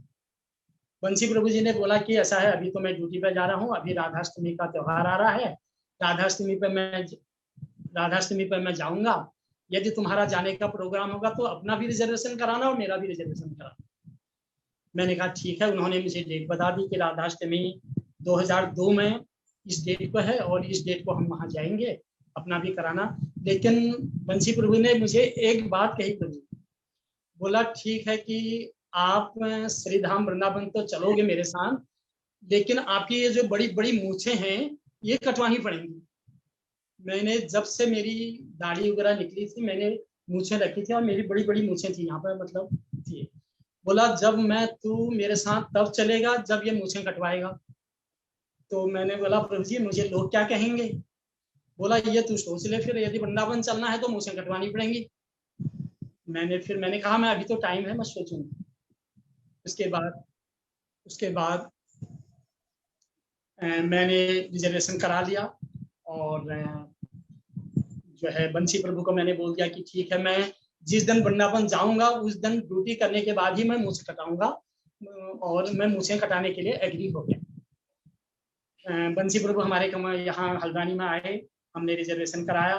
रिजर्वेशन करा के हम पहली बार ब्रज धाम के दर्शन हुए और हम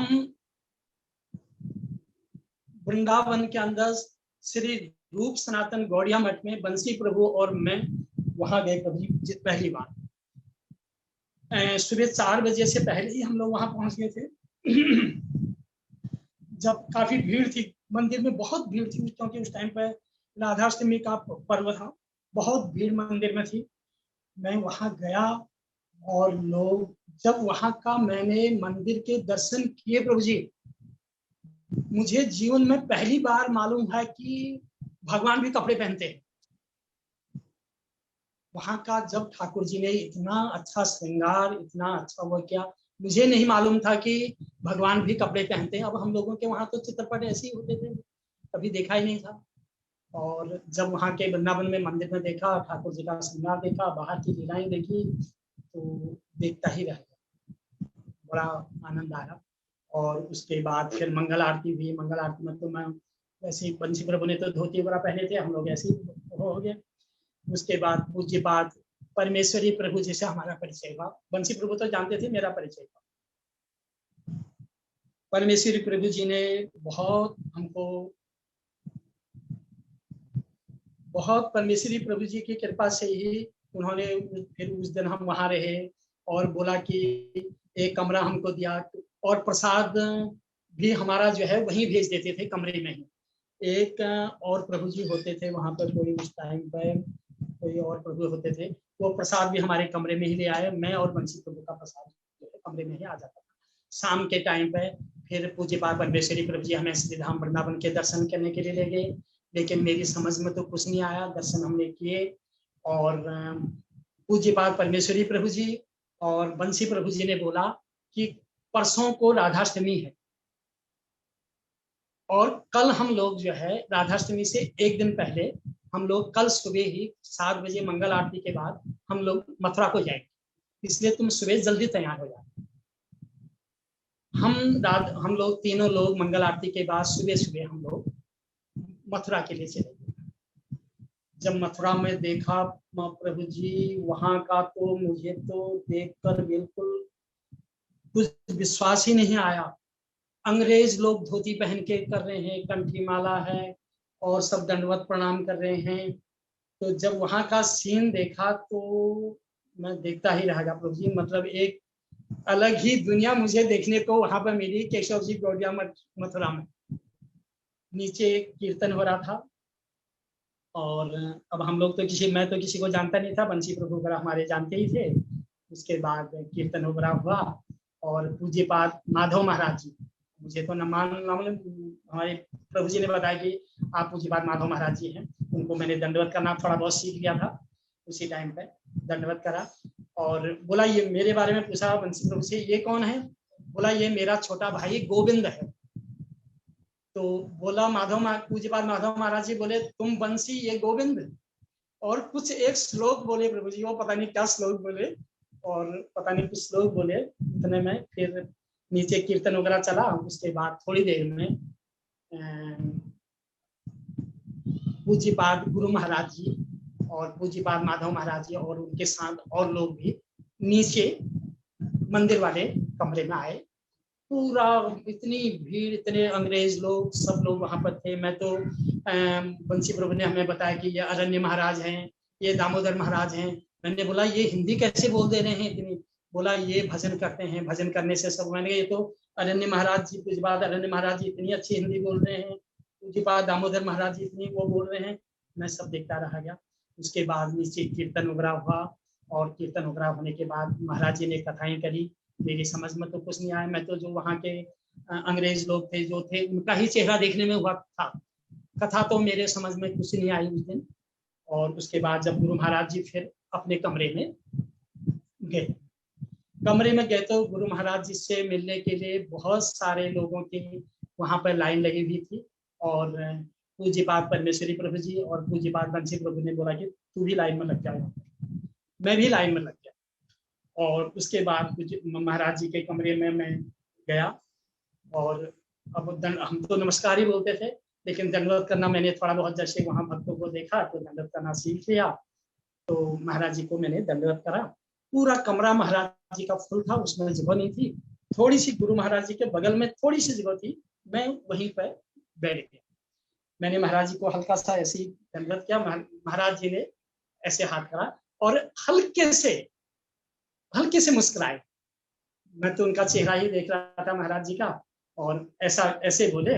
और पूरे बहुत ज्यादा भीड़ थी कमरे में, सब कमरा फुल था। मैं जबकि महाराज जी के बिल्कुल नजदीक में था।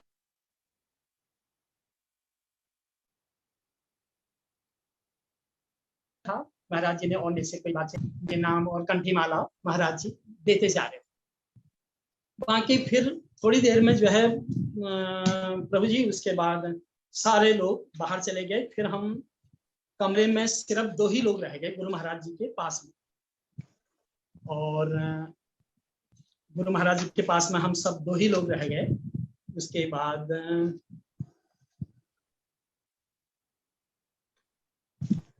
जो महाराज जी को ने मेरे से फिर पूछा, एक मैं था और एक प्रभु जी और वहां पर जो है और थे। तो महाराज जी ने मेरे से पूछा कि सबसे पहला महाराज जी ने मुझे पूछा, आप कहाँ से आए हैं? मैंने बोला महाराज जी मैं उत्तराखंड से आया। कौन सी जगह? मैं तो मंसूरी में तो मैं भी आया हूँ।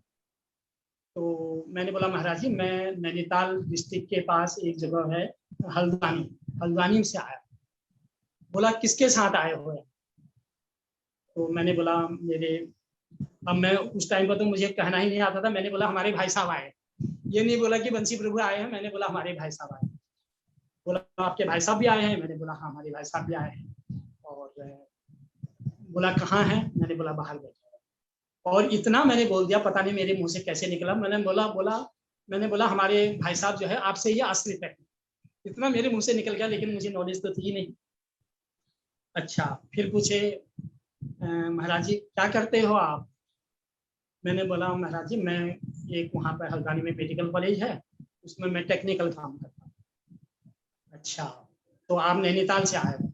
अच्छा, तो आप प्रेम वल्लभ प्रभु जी के गांव के हो?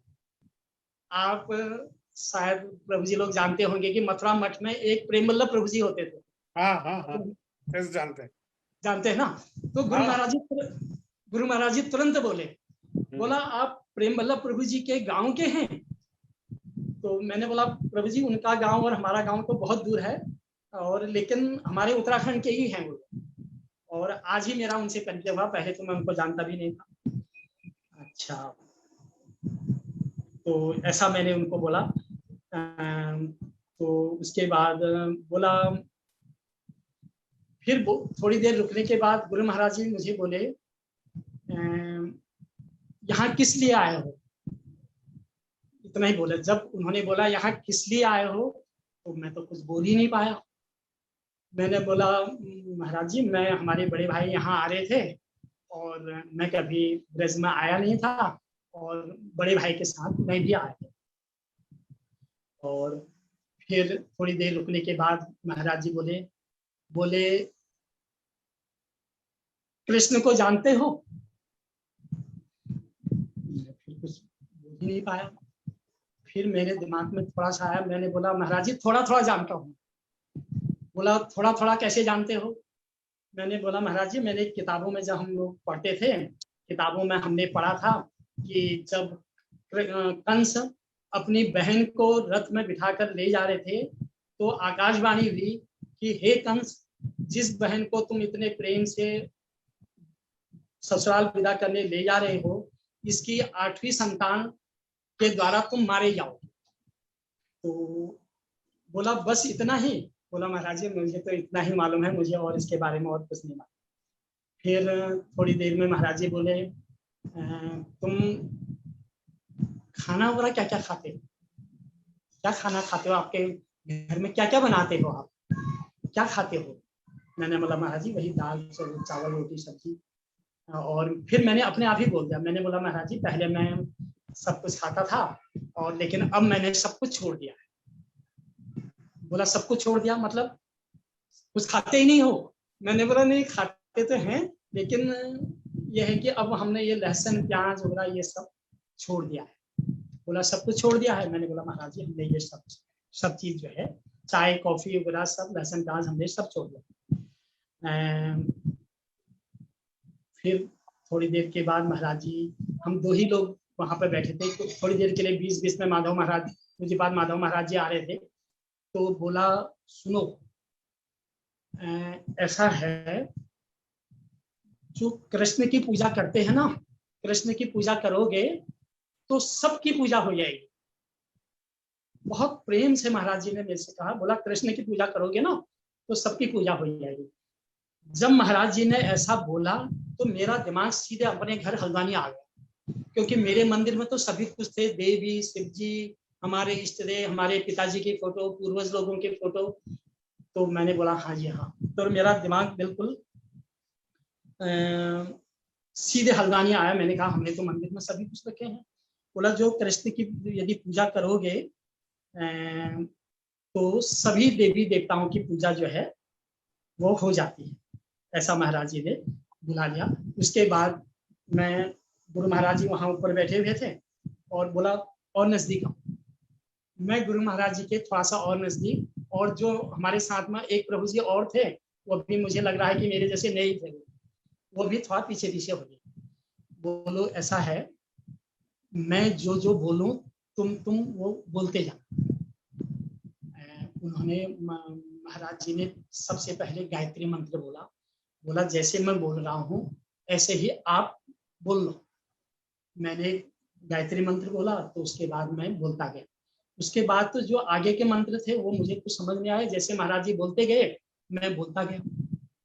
और बाद में सब मंत्र पूरे हो गए।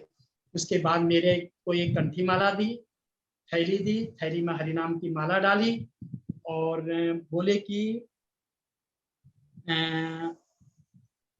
कल को राधाष्टमी है, कल तुम सुबह 7 बजे यहाँ पहुंच जाना और सिर के जितने भी बाल हैं ये सब निकाल के आना। अच्छा, मैंने बोला महाराज जी ठीक है। और हाँ, एक बात सुनो, कभी कभी वृंदावन आते रहना। हाँ, ऐसा ही बोले, कभी कभी वृंदावन में आते रहना और मेरे से मिलते रहना, और एकादशी का व्रत करना। एकादशी करते हो? मैंने बोला महाराज जी मैं तो नहीं करता हूँ। बोला एकादशी का व्रत करना। बस महाराज जी को मैंने वहां से दंडवत किया और मैं दंडवत करके बाहर आया।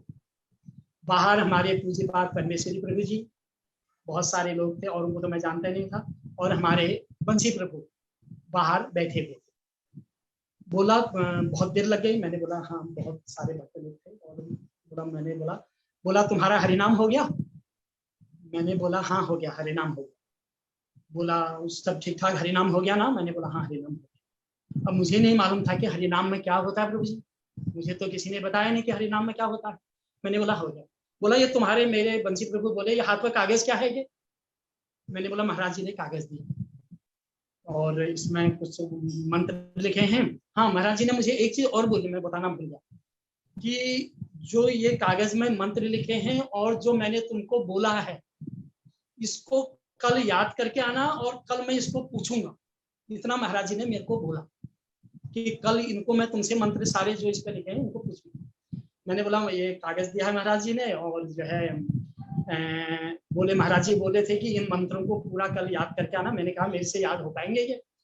बोला पागल, तेरी तो दीक्षा हो गई। मैंने बोला क्या दीक्षा इसी को बोलते हैं? बोला ये हरिनाम नहीं, इसको दीक्षा बोलते हैं, ये तो पूरे मंत्र हैं। और मैंने बोला महाराज जी ने बोला था कि कल जो है तुम वो बाल निकाल के आना और जो है कल हवन होगा।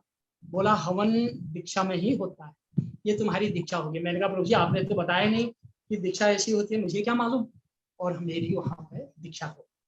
हम रात को फिर पूज्य पाद परमेश्वरी प्रभु जी हमको वहां पर हमने प्रसाद लिया, प्रसाद लेके हम वृंदावन आ गए। दूसरे दिन हम सुबह सुबह राधाष्टमी थी, राधाष्टमी को हम सुबह सुबह मथुरा आ गए। पूज्य पाद परमेश्वरी प्रभु जी भी हमारे साथ आए। मैं उनका ऋण कभी नहीं भूल सकता हूँ, जितना पूज्य पाद परमेश्वरी प्रभु जी ने हमको जो है सब कुछ वहां पर हमारे पीछे पीछे लगे रहे, बिल्कुल पीछे पीछे। पर पूज्य पाद परमेश्वरी प्रभु जी हमारे साथ में आए, और पूज्य पाद जयदेव बाबा जी और ये पूज्य पाद राधा रमण प्रभु, ये सब लोगों से फिर थोड़ा बहुत हमारा मेरा परिचय होने लगा। वहां आए, उसके बाद पूज्य पाद वन महाराज जी ने हम 2 लोगों का हवन कराया, हवन हुआ। और हाँ, एक चीज मैं भूल गया हूँ, गुरु महाराज जी ने बोला कि तो आपका नाम क्या है? तो मैंने बोला महाराज जी मेरा नाम गोविंद वल्लभ भट्ट। बोला अब आज से आपका नाम गोविंद दास है।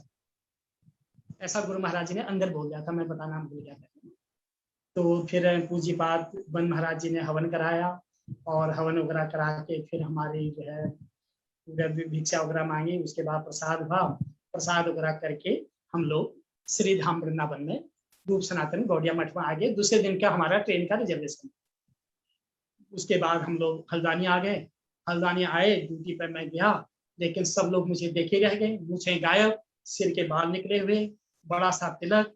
लोग बहुत कटाक्ष से करने लगे, बहुत ही कटाक्ष, कि मतलब कोई व्यंग कस रहे हैं, कोई कुछ कस रहे हैं, कोई कुछ कस रहे हैं। मतलब 1 हफ्ते तक बहुत मुश्किल रहा, बहुत ही मुश्किल रहा। मैं जब ड्यूटी करना मेरे लिए मुश्किल हो गया था कि कोई कुछ बोलते हैं, कोई कुछ बोलते हैं, लेकिन मैंने किसी की परवाह नहीं करी। मैं अपना ड्यूटी करता, और ड्यूटी पे ही मैं हरिनाम वगैरह कर रहा था, सब कुछ करता था वहीं पे, और सब काम से चल रहा था।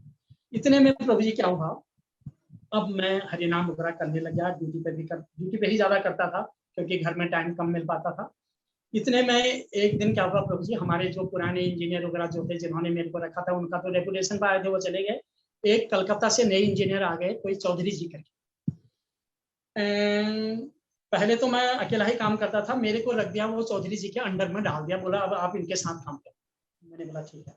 मैं जब मेरा काम खत्म हो जाता था तो उसके बाद मैं हरिनाम करने लगता था वहीं। तो जो हमारे इंजीनियर थे, जो बॉस थे, उन्होंने मुझे सख्त हिदायत दे दी।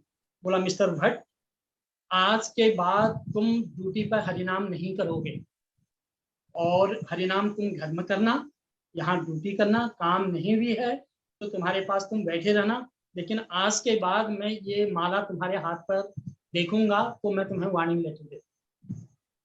मैं प्रभु जी, मैं बहुत परेशान, हम दोनों ड्यूटी वाले, घर में मुझे टाइम हरिनाम का नहीं मिलता। अब घर में आने में 2-4 मालाएं तो हो जाती थी, लेकिन घर में हरिनाम नहीं हो पाता था। हरिनाम पेंडिंग, 16 माला का मैंने नियम बना रखा था, हरिनाम बिल्कुल छोड़ते जा रहा, बहुत पेंडिंग हो गया। और मैं जो है बहुत चिंतित, बहुत ही ज्यादा चिंतित हो गया। मैंने कहा मैं अब हरिनाम, घर में मुझे समय नहीं मिलता और ड्यूटी पे ये करने नहीं देते हैं। इतने में क्या हुआ प्रभु जी, और जो इंजीनियर हमारे थे उसने बोला लिफ्ट में आप तभी जाओगे जब मैं बोलूंगा। मैंने बोला ठीक है ठीक है। उसके बाद ऐसा हुआ, एक दिन लिफ्ट के अंदर कोई बहुत बड़ा नेता फंस गया। नेता फंसा तो नेता ने सीधे फोन कर दिया चीफ मिनिस्टर को। उस टाइम पर चीफ मिनिस्टर होते थे नारायण दत्त तिवारी जी, अब तो उन्होंने शरीर छोड़ दिया।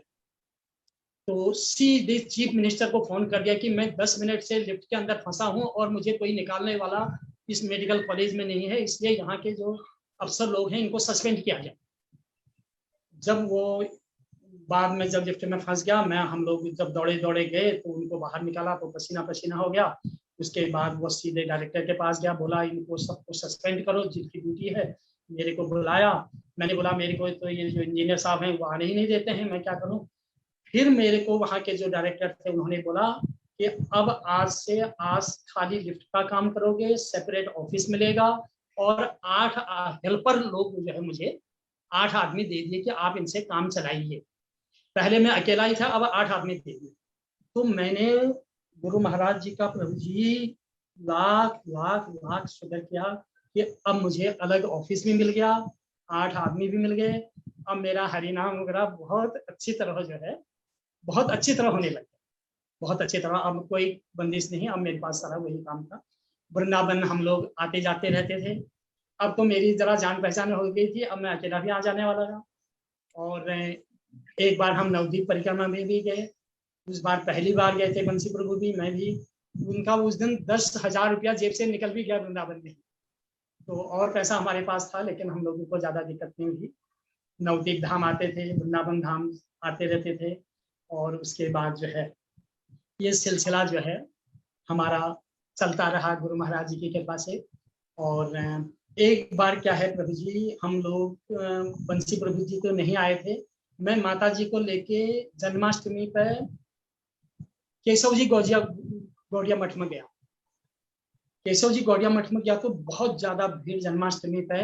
मैंने नीचे प्रभु जी होते थे जो मठ के इंचार्ज थे, उस नाम था उनका, अभी नाम याद नहीं आ रहा है। केशव जी गौड़िया मठ में जो नीचे इंचार्ज बैठते थे, उनको मैंने बोला हमें एक कमरा चाहिए, और हमारी माता जी भी साथ में आए हैं और कमरे की व्यवस्था हो जाएगी। बोला यहाँ तो कमरा आपको नहीं मिलेगा आज, क्योंकि भीड़ बहुत ज्यादा है, और आप वृंदावन चले जाओ। मैंने बोला ठीक है। इतने में प्रेमानंद प्रभु को बोला आपने? प्रेमानंद प्रभु जी को, हाँ प्रेमानंद प्रभु जी को हमने बोला। मैंने बोला हम तो कहीं भी सो जाएंगे, लेकिन हमारे साथ माता जी हैं, ये सब 60-70 साल की, इनको कहाँ सुलाऊं। बोला प्रभु जी मैं क्या करूं, यहाँ तो कोई कमरा है ही नहीं। मैंने बोला कुछ व्यवस्था नहीं होगी? तो बोला नहीं, यहाँ पर कोई व्यवस्था नहीं है, आप वृंदावन चलो। मैं वृंदावन को निकल ही रहा था, इतने में किसी प्रभु जी ने बोला महाराज जी के कमरे का दरवाजा खुल गया है, और यदि दर्शन करना चाहते हैं तो आप दर्शन के लिए आ जाओ। मैं भी दौड़ दौड़ के गया, माता जी का हाथ पकड़ के मैं लेके गया और महाराज जी को दंडवत किया। प्रभु जी मैं क्या बताऊं, साक्षात महाराज जी को मैंने दंडवत किया। महाराज जी ने सबसे पहले शब्द मुझे बोला आपके रहने की व्यवस्था हो गई? कुछ नहीं बोले, और इतना ही बोले, बोला कब आए? मैंने बोला महाराज जी हम सुबह ही आए, आज सुबह पहुंचे। बोला आपके रहने की व्यवस्था हो गई? मैंने बोला जी पूज्यपाद प्रेमानंद प्रभु जी से मेरी बातचीत हुई थी, और वो कह रहे हैं कि यहाँ तो बहुत ही ज्यादा भीड़ है और यहाँ पर कमरे अभी है नहीं, मैं वृंदावन जा रहा हूँ और सुबह आऊंगा। उन्होंने किसी भक्त को बुलाया, बोला ये इनका सामान जहां भी है सामान लेके इनके तुरंत रहने की व्यवस्था करी जाए। तो हमारी रहने की व्यवस्था वहीं पर मठ के बगल में ही कोई गोयल इलेक्ट्रिकल थे, वहां पर गोयल इलेक्ट्रिकल, वहां पर हमारी रहने की व्यवस्था हो गई। तो मुझे बड़ा अचरज हुआ कि गुरु महाराज जी ने हमारे दिल की बात कुछ पूछा ही नहीं, भाई इतना ही पूछा उन्होंने कि आपके रहने की व्यवस्था हो गई। मैंने बोला अभी महाराज जी नहीं हुई, तुरंत हमारी रहने की व्यवस्था हो गई। फिर वृंदावन हम लोग नहीं, उसके बाद तो फिर हमारा, अब गुरु महाराज जी से तो हम इतना निकट में नहीं जाते थे, कभी जाते थे। फिर एक दिन वृंदावन से मेरे पास फोन आया कि प्रभु जी आप वृंदावन आ रहे हो? मैंने कहा मैं आ रहा हूँ। बोला पूज्यपाद महाराज जी के लिए हमारे वहाँ एक तेल मिलता है महाराज जी, उसको कोल्हू का तेल बोलते हैं। एक तेल तो मशीन से निकलता है, लेकिन वो सरसों ऐसी होती है तो वो बहुत आंखों में लगता है और मालिश के लिए बहुत अच्छा होता है। तो बोला महाराज जी की मालिश के लिए जो है आप तेल ले आओगे? मैंने कहा मैं ले आऊंगा। और मैं महाराज जी के लिए वो मालिश का तेल यहाँ से लेके गया। फिर महाराज जी से थोड़ा बहुत वो हमको पहचानने लगे, क्योंकि मैं तेल वगैरह देने वहां जाता था। और एक दिन एकादशी का दिन था, मैं जैसे ही तेल लेके वहां गया तो बोला तेल ले आए हो? मैंने बोला महाराज जी मैं ले आया हूँ। जैसे ही उन्होंने ढक्कन खोल के ऐसे सुनने लगे तो पूज्यपाद माधव महाराज जी ने हाथ पकड़ लिया महाराज जी का, बोला आज एकादशी है, आज मत सुनिए। तो फिर ऐसे हम लोग आते जाते रहे और नवदीप धाम परिक्रमा दो बार हमने कार्तिक परिक्रमा भी करी, 2 बार नवदीप धाम परिक्रमा भी करी। और गुरु महाराज जी को हमारे वहाँ पे एक मिठाई होती है प्रभु जी, बाल मिठाई करके उसको बोलते हैं, हाँ, चॉकलेट। बाल मिठाई चॉकलेट में छोटे छोटे वो दाने लगे होते हैं, वो होम्योपैथिक वाली गोलियां लगी होती हैं उसमें। हाँ वो होम्योपैथिक वाली वो दाने लगे रहते हैं। हाँ। तो वो पूज्यपाद गुरु महाराज जी को वो मिठाई बहुत पसंद होती। तो जब भी बाई चांस हम वहां पर जाते थे महाराज जी के पास, तो गुरु महाराज जी हमें बोलते थे, बोला मिठाई लाए हो? तो हम बोलते थे महाराज जी हाँ हम लेके आए। तो अपने हाथ पे ही हम उनके हाथ पर देते थे। और हमारा जो गुरु महाराज जी से मिलन है, उसके बाद तो फिर हमने हमारी अपनी मिसेस को, माता जी को, बेटे को हम वृंदावन ले गए और सबको हरिनाम कराया। और 2009 में फिर विजय का पूज्यपाद गुरु महाराज जी से दीक्षा भी हुई। और उसके बाद आना जाना ऐसा हमारा वहां लगा ही रहा। अब समय भी हो रहा है प्रभु जी ना भी। हाँ, बेटा बोलेगा ना, थोड़ा परिवार में वो मैया का दर्शन भी कराना था। जी जी जी जी हाँ, उनका और बिटिया के और उनके भी दर्शन करा। तो उसके बाद प्रभु जी बस उसके बाद हम लोग तब से गुरु महाराज जी के चरणों में ही फिर जो है हमारा आश्रय, ऐसे हम लोग जुड़े। लेकिन हम धन्य समझते हैं अपने को, जो कि हम गुरु महाराज जी के शरण में आ गए। हम तो पहाड़ी लोग थे, यदि हम कभी कोई ऐसे गुरु के महाराज जी के चक्कर में पड़ जाते ना तो हमारा जीवन बर्बाद हो जाता। हम तो सोचते थे कि हम भजन कर रहे हैं, अब हम पहाड़ी लोग हैं, हमने कुछ कहीं देखा नहीं। लेकिन मैं बहुत पता नहीं कौन से जन्मों का हमारा ये संस्कार होगा कि प्रथम में ही हमारे पूज्यपाद बंसी प्रभु जुड़े। उसके बाद जो हमारे गांव में कथा हुई, कथा का फायदा सिर्फ बंसी प्रभु ने ही उठाया, बाकी कोई नहीं जुड़ पाए। और उसके बाद तो हमारे जो है घर में जो है आना जाना जो है आना जाना जो है, कई वैष्णव लोग फिर घर में आए। लेकिन एक ही चीज मैं सोचता था प्रभु जी की कभी गुरु महाराज जी को मैं अपने घर में हल्द्वानी भी ले जा पाऊंगा क्या। लेकिन इस जन्म में मेरी ये पूरी नहीं हुई। उसके बाद हमारे हल्द्वानी में जो है पूज्यपाद श्रीधर महाराज जी, पूज्यपाद विष्णु महाराज जी, पूज्यपाद परमेश्वरी प्रभु जी, पूज्यपाद जयदेव प्रभु जी और पूज्यपाद प्रेमल प्रभु जी, और जो है सभी भक्तों का जो है पूज्यपाद विजय कृष्ण प्रभु जी, पूज्यपाद अजय कृष्ण प्रभु जी, सॉरी अजय कृष्ण प्रभु जी तो अभी नहीं आए। पूज्यपाद विजय कृष्ण प्रभु जी, पूज्यपाद राधानाथ प्रभु जी, और ये प्रभु जी के चरण हमारे घर में पड़े। सेवा तो हम कुछ नहीं कर पाए, लेकिन हमको ये हुआ कि वैष्णव के चरण हमारे घर में पड़े हैं। तो इतना ही वो है। और बहुत दिल में इच्छा ये थी कि कभी ऐसा भी सौभाग्य आएगा कि हम गुरु महाराज जी को हल्द्वानी ले जाएं, लेकिन अब गुरु महाराज जी के चरणों में हम हुए हैं तो किसी न किसी जन्म में ऐसा सौभाग्य हमको मिलेगा। और मैं गुरुजी तो आए हुए आपके घर में विराजमान है, आपके ऊपर कृपा करके वो विराजमान है। जी जी जी आप तो जी गुरुजी के चरणों में ही तो आश्रय लिए हुए हो। जी देखो जी ऊपर ऊपर जी गुरुजी का दर्शन हो रहा है, उनके चरणों में आपका दर्शन हो रहा है। जी तो गुरुजी तो तो आपके घर में है। लेकिन मैं बहुत बहुत धन्यवाद पूज्यपाद विजय कृष्ण प्रभु का, पूज्यपाद अजय प्रभु जी का, पूज्यपाद राधानाथ प्रभु जी का, और पूज्यपाद परमेश्वरी प्रभु जी का, पूज्यपाद जयदेव बाबा जी प्रभु जी का। जयदेव बाबा जी ने हमको बहुत सपोर्ट किया प्रभु जी। जब हम वहां जाते थे हमको वो बातें बताते थे, बोलते थे वहां जाते ही हमसे पूछते थे जमुना जी में स्नान किया नहीं किया। हम बोलते थे महाराज जी हमने, बाबा जी हम तो नहीं गए। बोला सबसे पहले स्नान करके आओ, और बोलते थे मंदिरों के दर्शन करके आओ। और फिर सब चीज बताते थे कि हमारे यहाँ घर में भी आते थे पूज्यपाद परमेश्वरी प्रभु जी एक दो बार हमारे घर में आए और हमको बता के गए कि कैसे भोग लगाना है, कैसे छोटा मोटा अर्चन करना है, कैसे तुलसी आरती करनी है। सब लोग पूज्यपाद परमेश्वरी प्रभु जी की हमारे ऊपर बड़ी कृपा है। और एक दो दिन हमारे घर में रहे तो हमको उसी के हिसाब से हम अभी थोड़ा बहुत जो है वो करते हैं। तो प्रभु जी जो भी मैं बहुत जल्दी जल्दी में बोला, पता नहीं कुछ जो भी पूज्यपाद गलती। श्रीधर महाराज जी, पूज्यपाद श्रीधर महाराज जी का भी धन्यवाद करो। उन्होंने तो आकर के सबसे पहले गांव में कथा सुनाया, जिससे हृदय परिवर्तन हुआ और आप लोगों के जीवन में परिवर्तन आया। जी जी जी जी पूज्यपाद भक्ति वेदांत श्रीधर महाराज जी, पूज्यपाद रघुवीर दास जी, और जो ठीक है। और बहुत सुंदर, बॉम्बे बहुत से जो सुंदर। जो भी भक्त लोग जो आए थे, शिव सिंह प्रभु जी, यदि शिव सिंह प्रभु जी और रघुवीर दास जी और पूज्यपाद श्रीधर महाराज जी वहाँ कथा करने नहीं आते और हमारे बंसी प्रभु नहीं जुड़ते तो हम कभी नहीं जुड़ पाते। तो बस उसी में रहते कि खाओ पियो, और जो हमारे गांव में कथा वगैरह होती थी वह उसी में हम लोग अपना भजन हम उसी को समझते थे।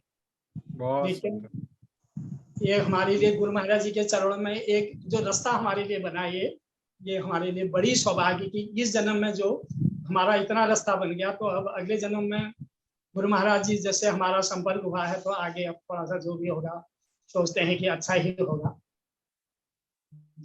अगले जन्म में, इसी जन्म में सब अच्छा हो रहा है, और अब बस अब अगला जन्म और उसके अगले जन्म, जितने जन्म है गुरुदेव जी के चरणों में ही समर्पित कर दो। बस जो भी जन्म है वो सब जी गुरुदेव के चरणों में समर्पित कर देंगे, चिंता की कोई आवश्यकता नहीं। जी। ठीक है। तो अब जो भी बेटा मैं, बेटा बोलेंगे अब। जी प्रभु जी जो भी मैं गलत बोल पाऊंगा तो क्षमा कीजिए। हाँ मुझे ना ना, बोलने आप का, गलत नहीं, आपने बहुत अच्छा बोला, बहुत सुंदर बोला आपने। मैं मैं पहली बार ही बोला हूँ, मुझे तो डर लग रही थी कि मैं कुछ बोल नहीं पाऊंगा। लगा नहीं आप पहली बार ही बोल रहे हो, आज ऐसा लग रहा था जैसे बोलने का अभ्यास है। नहीं सबको प्रभु जी मैं, सम्मान देते हुए, मान सम्मान देते हुए, प्रेम से, बड़ा आराम आराम से समझाते हुए आपने बोला। बहुत मैं सुंदर कभी भी ऐसा कभी बोला नहीं प्रभु जी, ऐसा कभी बोला ही नहीं। धन्यवाद प्रणाम प्रभु, धन्यवाद ठीक है। प्रणाम। हरे कृष्णा, दंडवत प्रणाम प्रभु जी। विजय प्रभु हाँ जी प्रभु जी। कहाँ है, मैया कहाँ है? मैया बस आ रही है, मैं अरे बोल चलो, आप बोलो। मैं शुरू करूँ? हाँ करिए करिए। अज्ञानतिमिरान्धस्य ज्ञानार्जनशलाकया चक्षुरुन्मिलितं येन तस्मै श्रीगुरुवे नमः। गुरुवे गौरचन्द्राय राधिकाय तदालये कृष्णाय कृष्णभक्ताय तद्भक्ताय नमो नमः। वाञ्छाकल्पतरुभ्यश्च कृपासिन्धुभ्यश्च पतितानां पावनेभ्यो वैष्णवेभ्यो नमो नमः। नमो महावदन्नाय कृष्णप्रेमप्रदायते कृष्णाय कृष्णचैतन्य नाम्ने गौरतस्य हे कृष्ण करुणा सिन्धु बन्धु जगत्पते गोपेश गोपिकाकांत राधाकांत नमस्ते। भक्तकांचन गौरांगी राधे वृंदावनेश्वरी विष्णुभानुसुते देवी श्री कृष्ण चैतन्य प्रभु नित्यानंद श्री अद्वैत गदाधर शिवाचार्य भक्तवृंद।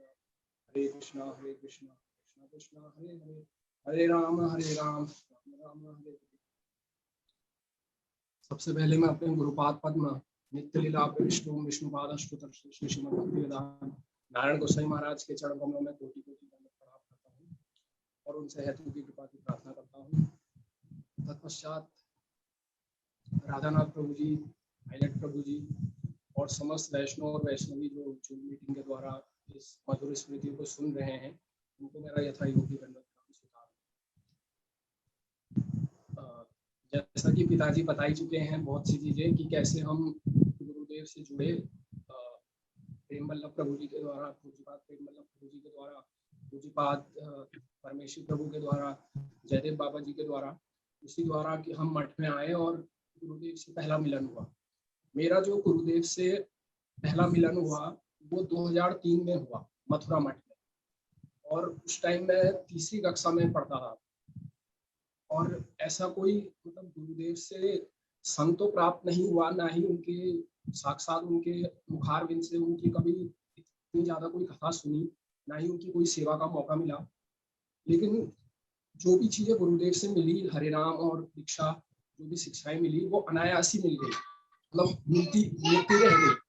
और जैसे हम देखते हैं, हमने उदाहरण आज सुना है कि जैसे कालिया नाग को इतने अपराध के बावजूद भी कृष्ण के चरण धूलि मिल गई थी और चरण मिल गए थे, और जिसके लिए लक्ष्मी जी भी ब्रह्मा जी भी लालायित रहते थे, वो उसको अनायास ही मिल गया।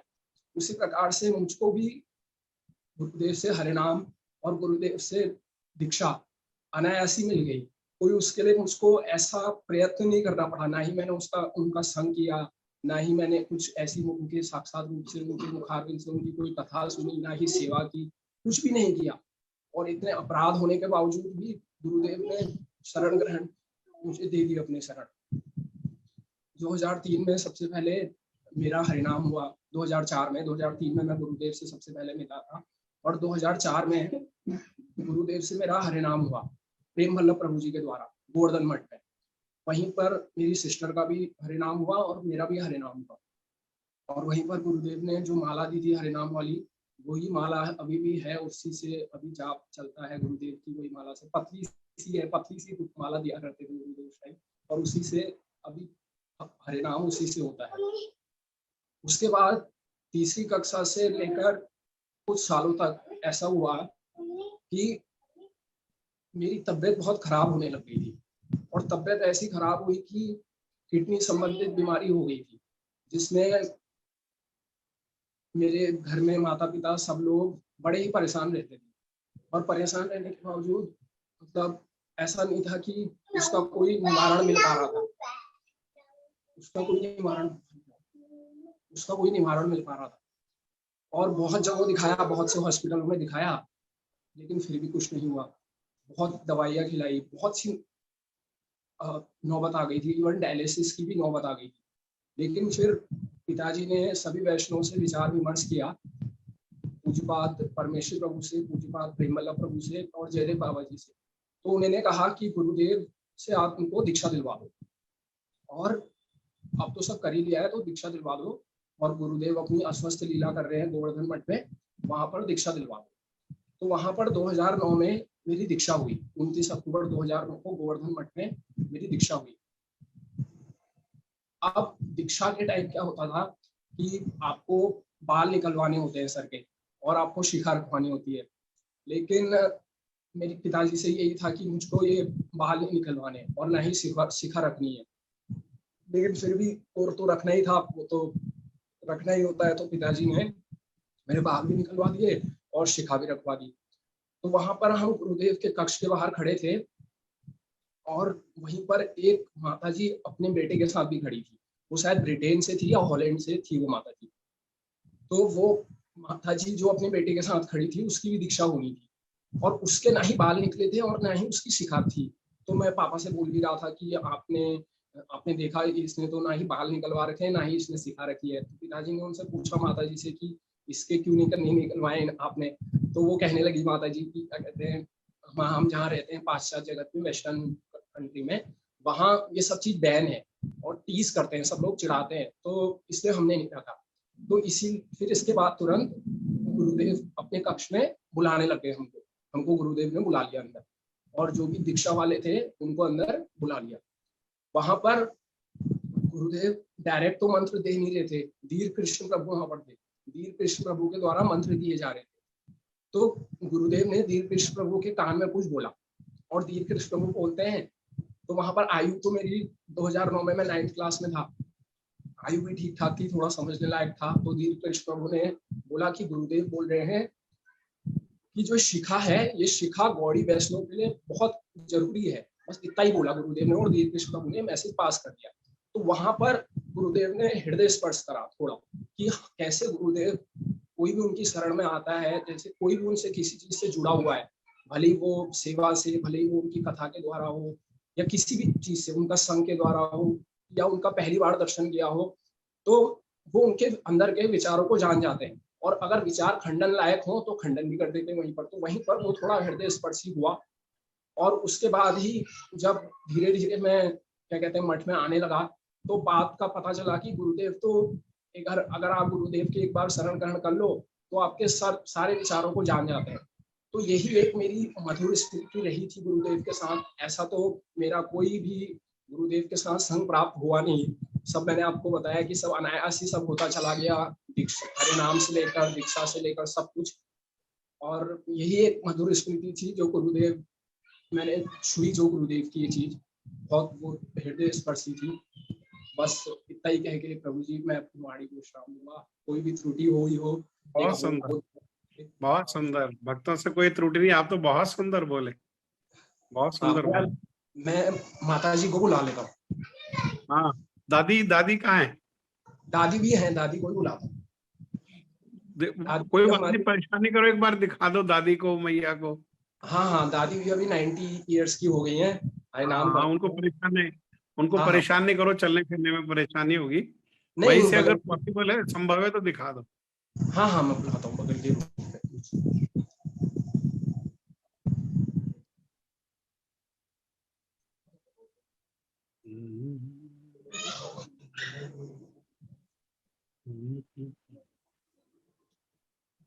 हरे कृष्णा दीदी। हरे कृष्णा, दंडवत प्रणाम। दंडवत दीदी, दंडवत। वो आप अपनी दीदी की भूली हो या आपकी वो भूली है, कौन है? कौन हरे दीदी? कृष्णा, आपकी बहन है ना? हाँ जी हाँ। भूली कहते हैं, क्या कहते हैं? भूली, दीदी को दीदी कहते हैं, छोटी को भूली कहते हैं। छोटी को भूली कहते हैं, तो आप उनकी भूली हो। जय करो पहले, जय करो।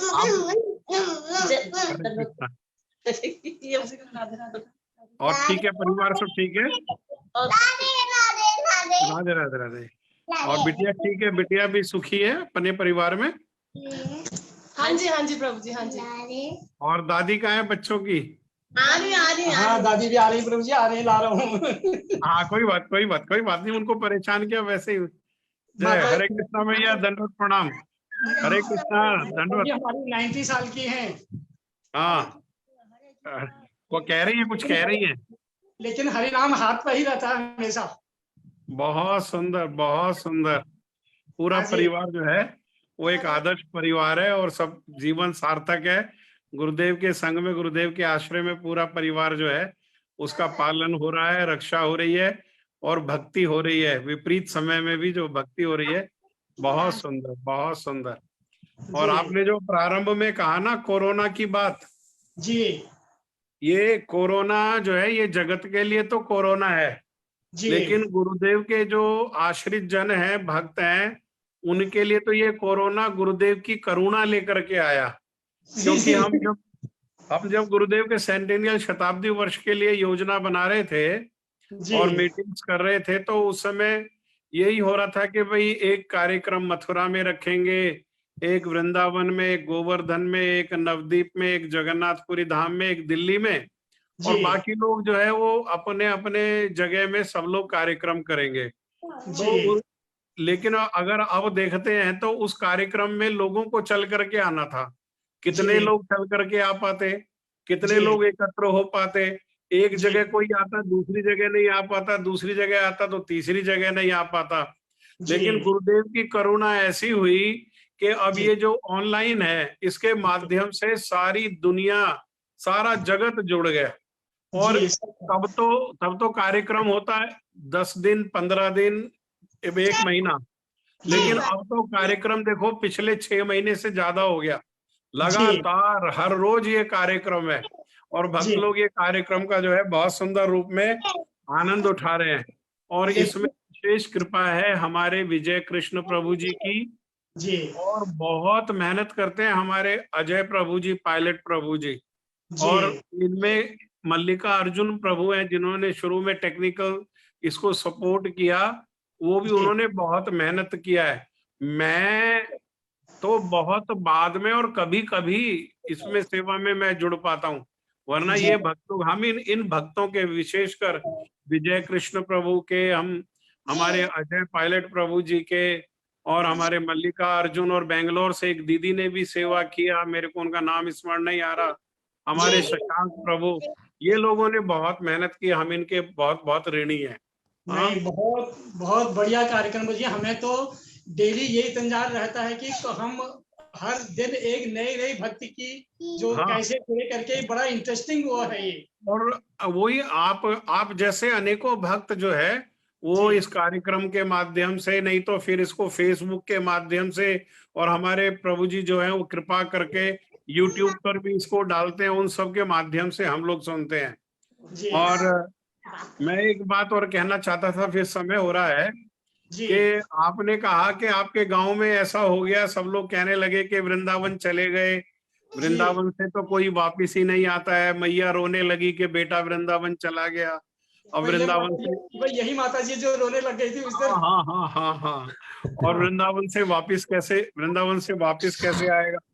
जी, तो ये बात बिल्कुल ठीक है प्रभु जी, शास्त्र भी यही बात को प्रमाण करता है। श्रीमद् भगवत गीता में वो जो भगवान श्री कृष्ण स्वयं अपने वृंदावन धाम के बारे में कह रहे हैं, कह रहे कि यहाँ एक बार पहुंचने के बाद, यद गत्वा, एक बार पहुंचने के बाद ना निवर्तनते, वो वापस नहीं जाते। और हम लोगों ने देखा कि कंस ने कितने लोगों को वृंदावन भेजा, हाँ, ठाकुर जी को मारने के लिए 6 दिन के पूतना आई, उसके जी, बाद अघासुर, बकासुर, हाँ, कितने असुर लोग आए, केसी के रूप में, घोड़ा के रूप में आए, कितने असुर आए, लेकिन सब कंस भेजता तो था, पर जी। वृंदावन आने के बाद कोई वापस नहीं गया, कोई वापस नहीं गया। हाँ, तो ऐसे ही आपको भी बहुत बहुत अचरज होता है प्रभु जी। हम लोग पहाड़ के रहने वाले और गुरु महाराज जी मतलब हमारे घर में विराजमान हैं, ये बहुत कैसे हो गया, मुझे खुद ही अचरज होता था। ये सब गुरुदेव की कृपा ही है। गुरुदेव ने कृपा करके योजनाबद्ध तरीके से अपने जो आश्रित जन, उनके प्रिय भक्त हैं, उनको आपके गांव में भेजा, फिर वहां से धीरे धीरे धीरे धीरे एक के बाद एक। और आप जो बंसी प्रभु बार बार कह रहे थे, तो मैं भक्तों से एक बात सूचना देना चाहता हूँ कि बंसी प्रभु दो हैं, एक तो बंशी वदन प्रभु है, वो अलग हैं, और ये जी, जो बंसी प्रभु हैं, ये हमारे प्रभु जी के बड़े भाई साहब है, जिनको जो बताया इन्होंने, वो जी, अभी जी, है ना, जी, वो काफी जी, समय से उनका वृंदावन आना जाना जैसे हमने सुना, परंतु जी, सेवा में रूप सनातन गौड़िया मठ में 5-6 वर्ष से वो वहां जी, पर पुजारी के सेवा में है ना। बहुत जी, जी, सुंदर जी, प्रभु जी, बहुत सुंदर, जी, जी, जी। बहुत बहुत धन्यवाद आपका। बहुत बहुत धन्यवाद प्रभु जी, धन्यवाद, प्रणाम आपके चरणों में, बहुत बहुत धन्यवाद। श्रील गुरुदेव की मधुर स्मृतियों की जय, श्रील गुरुपाद पद्म की जय, तदीय शताब्दी वर्ष की जय, शताब्दी वर्ष पालनकारी भक्त वृंद की जय, हमारे प्रभु जी गोविंद प्रभु जी की जय, हमारे बंसी प्रभु जी की जय, उनकी मैया की जय, उनके परिवार की जय, और पहाड़ के सभी भक्तों की जय। हाँ, जय आप जय। सबका बहुत बहुत धन्यवाद।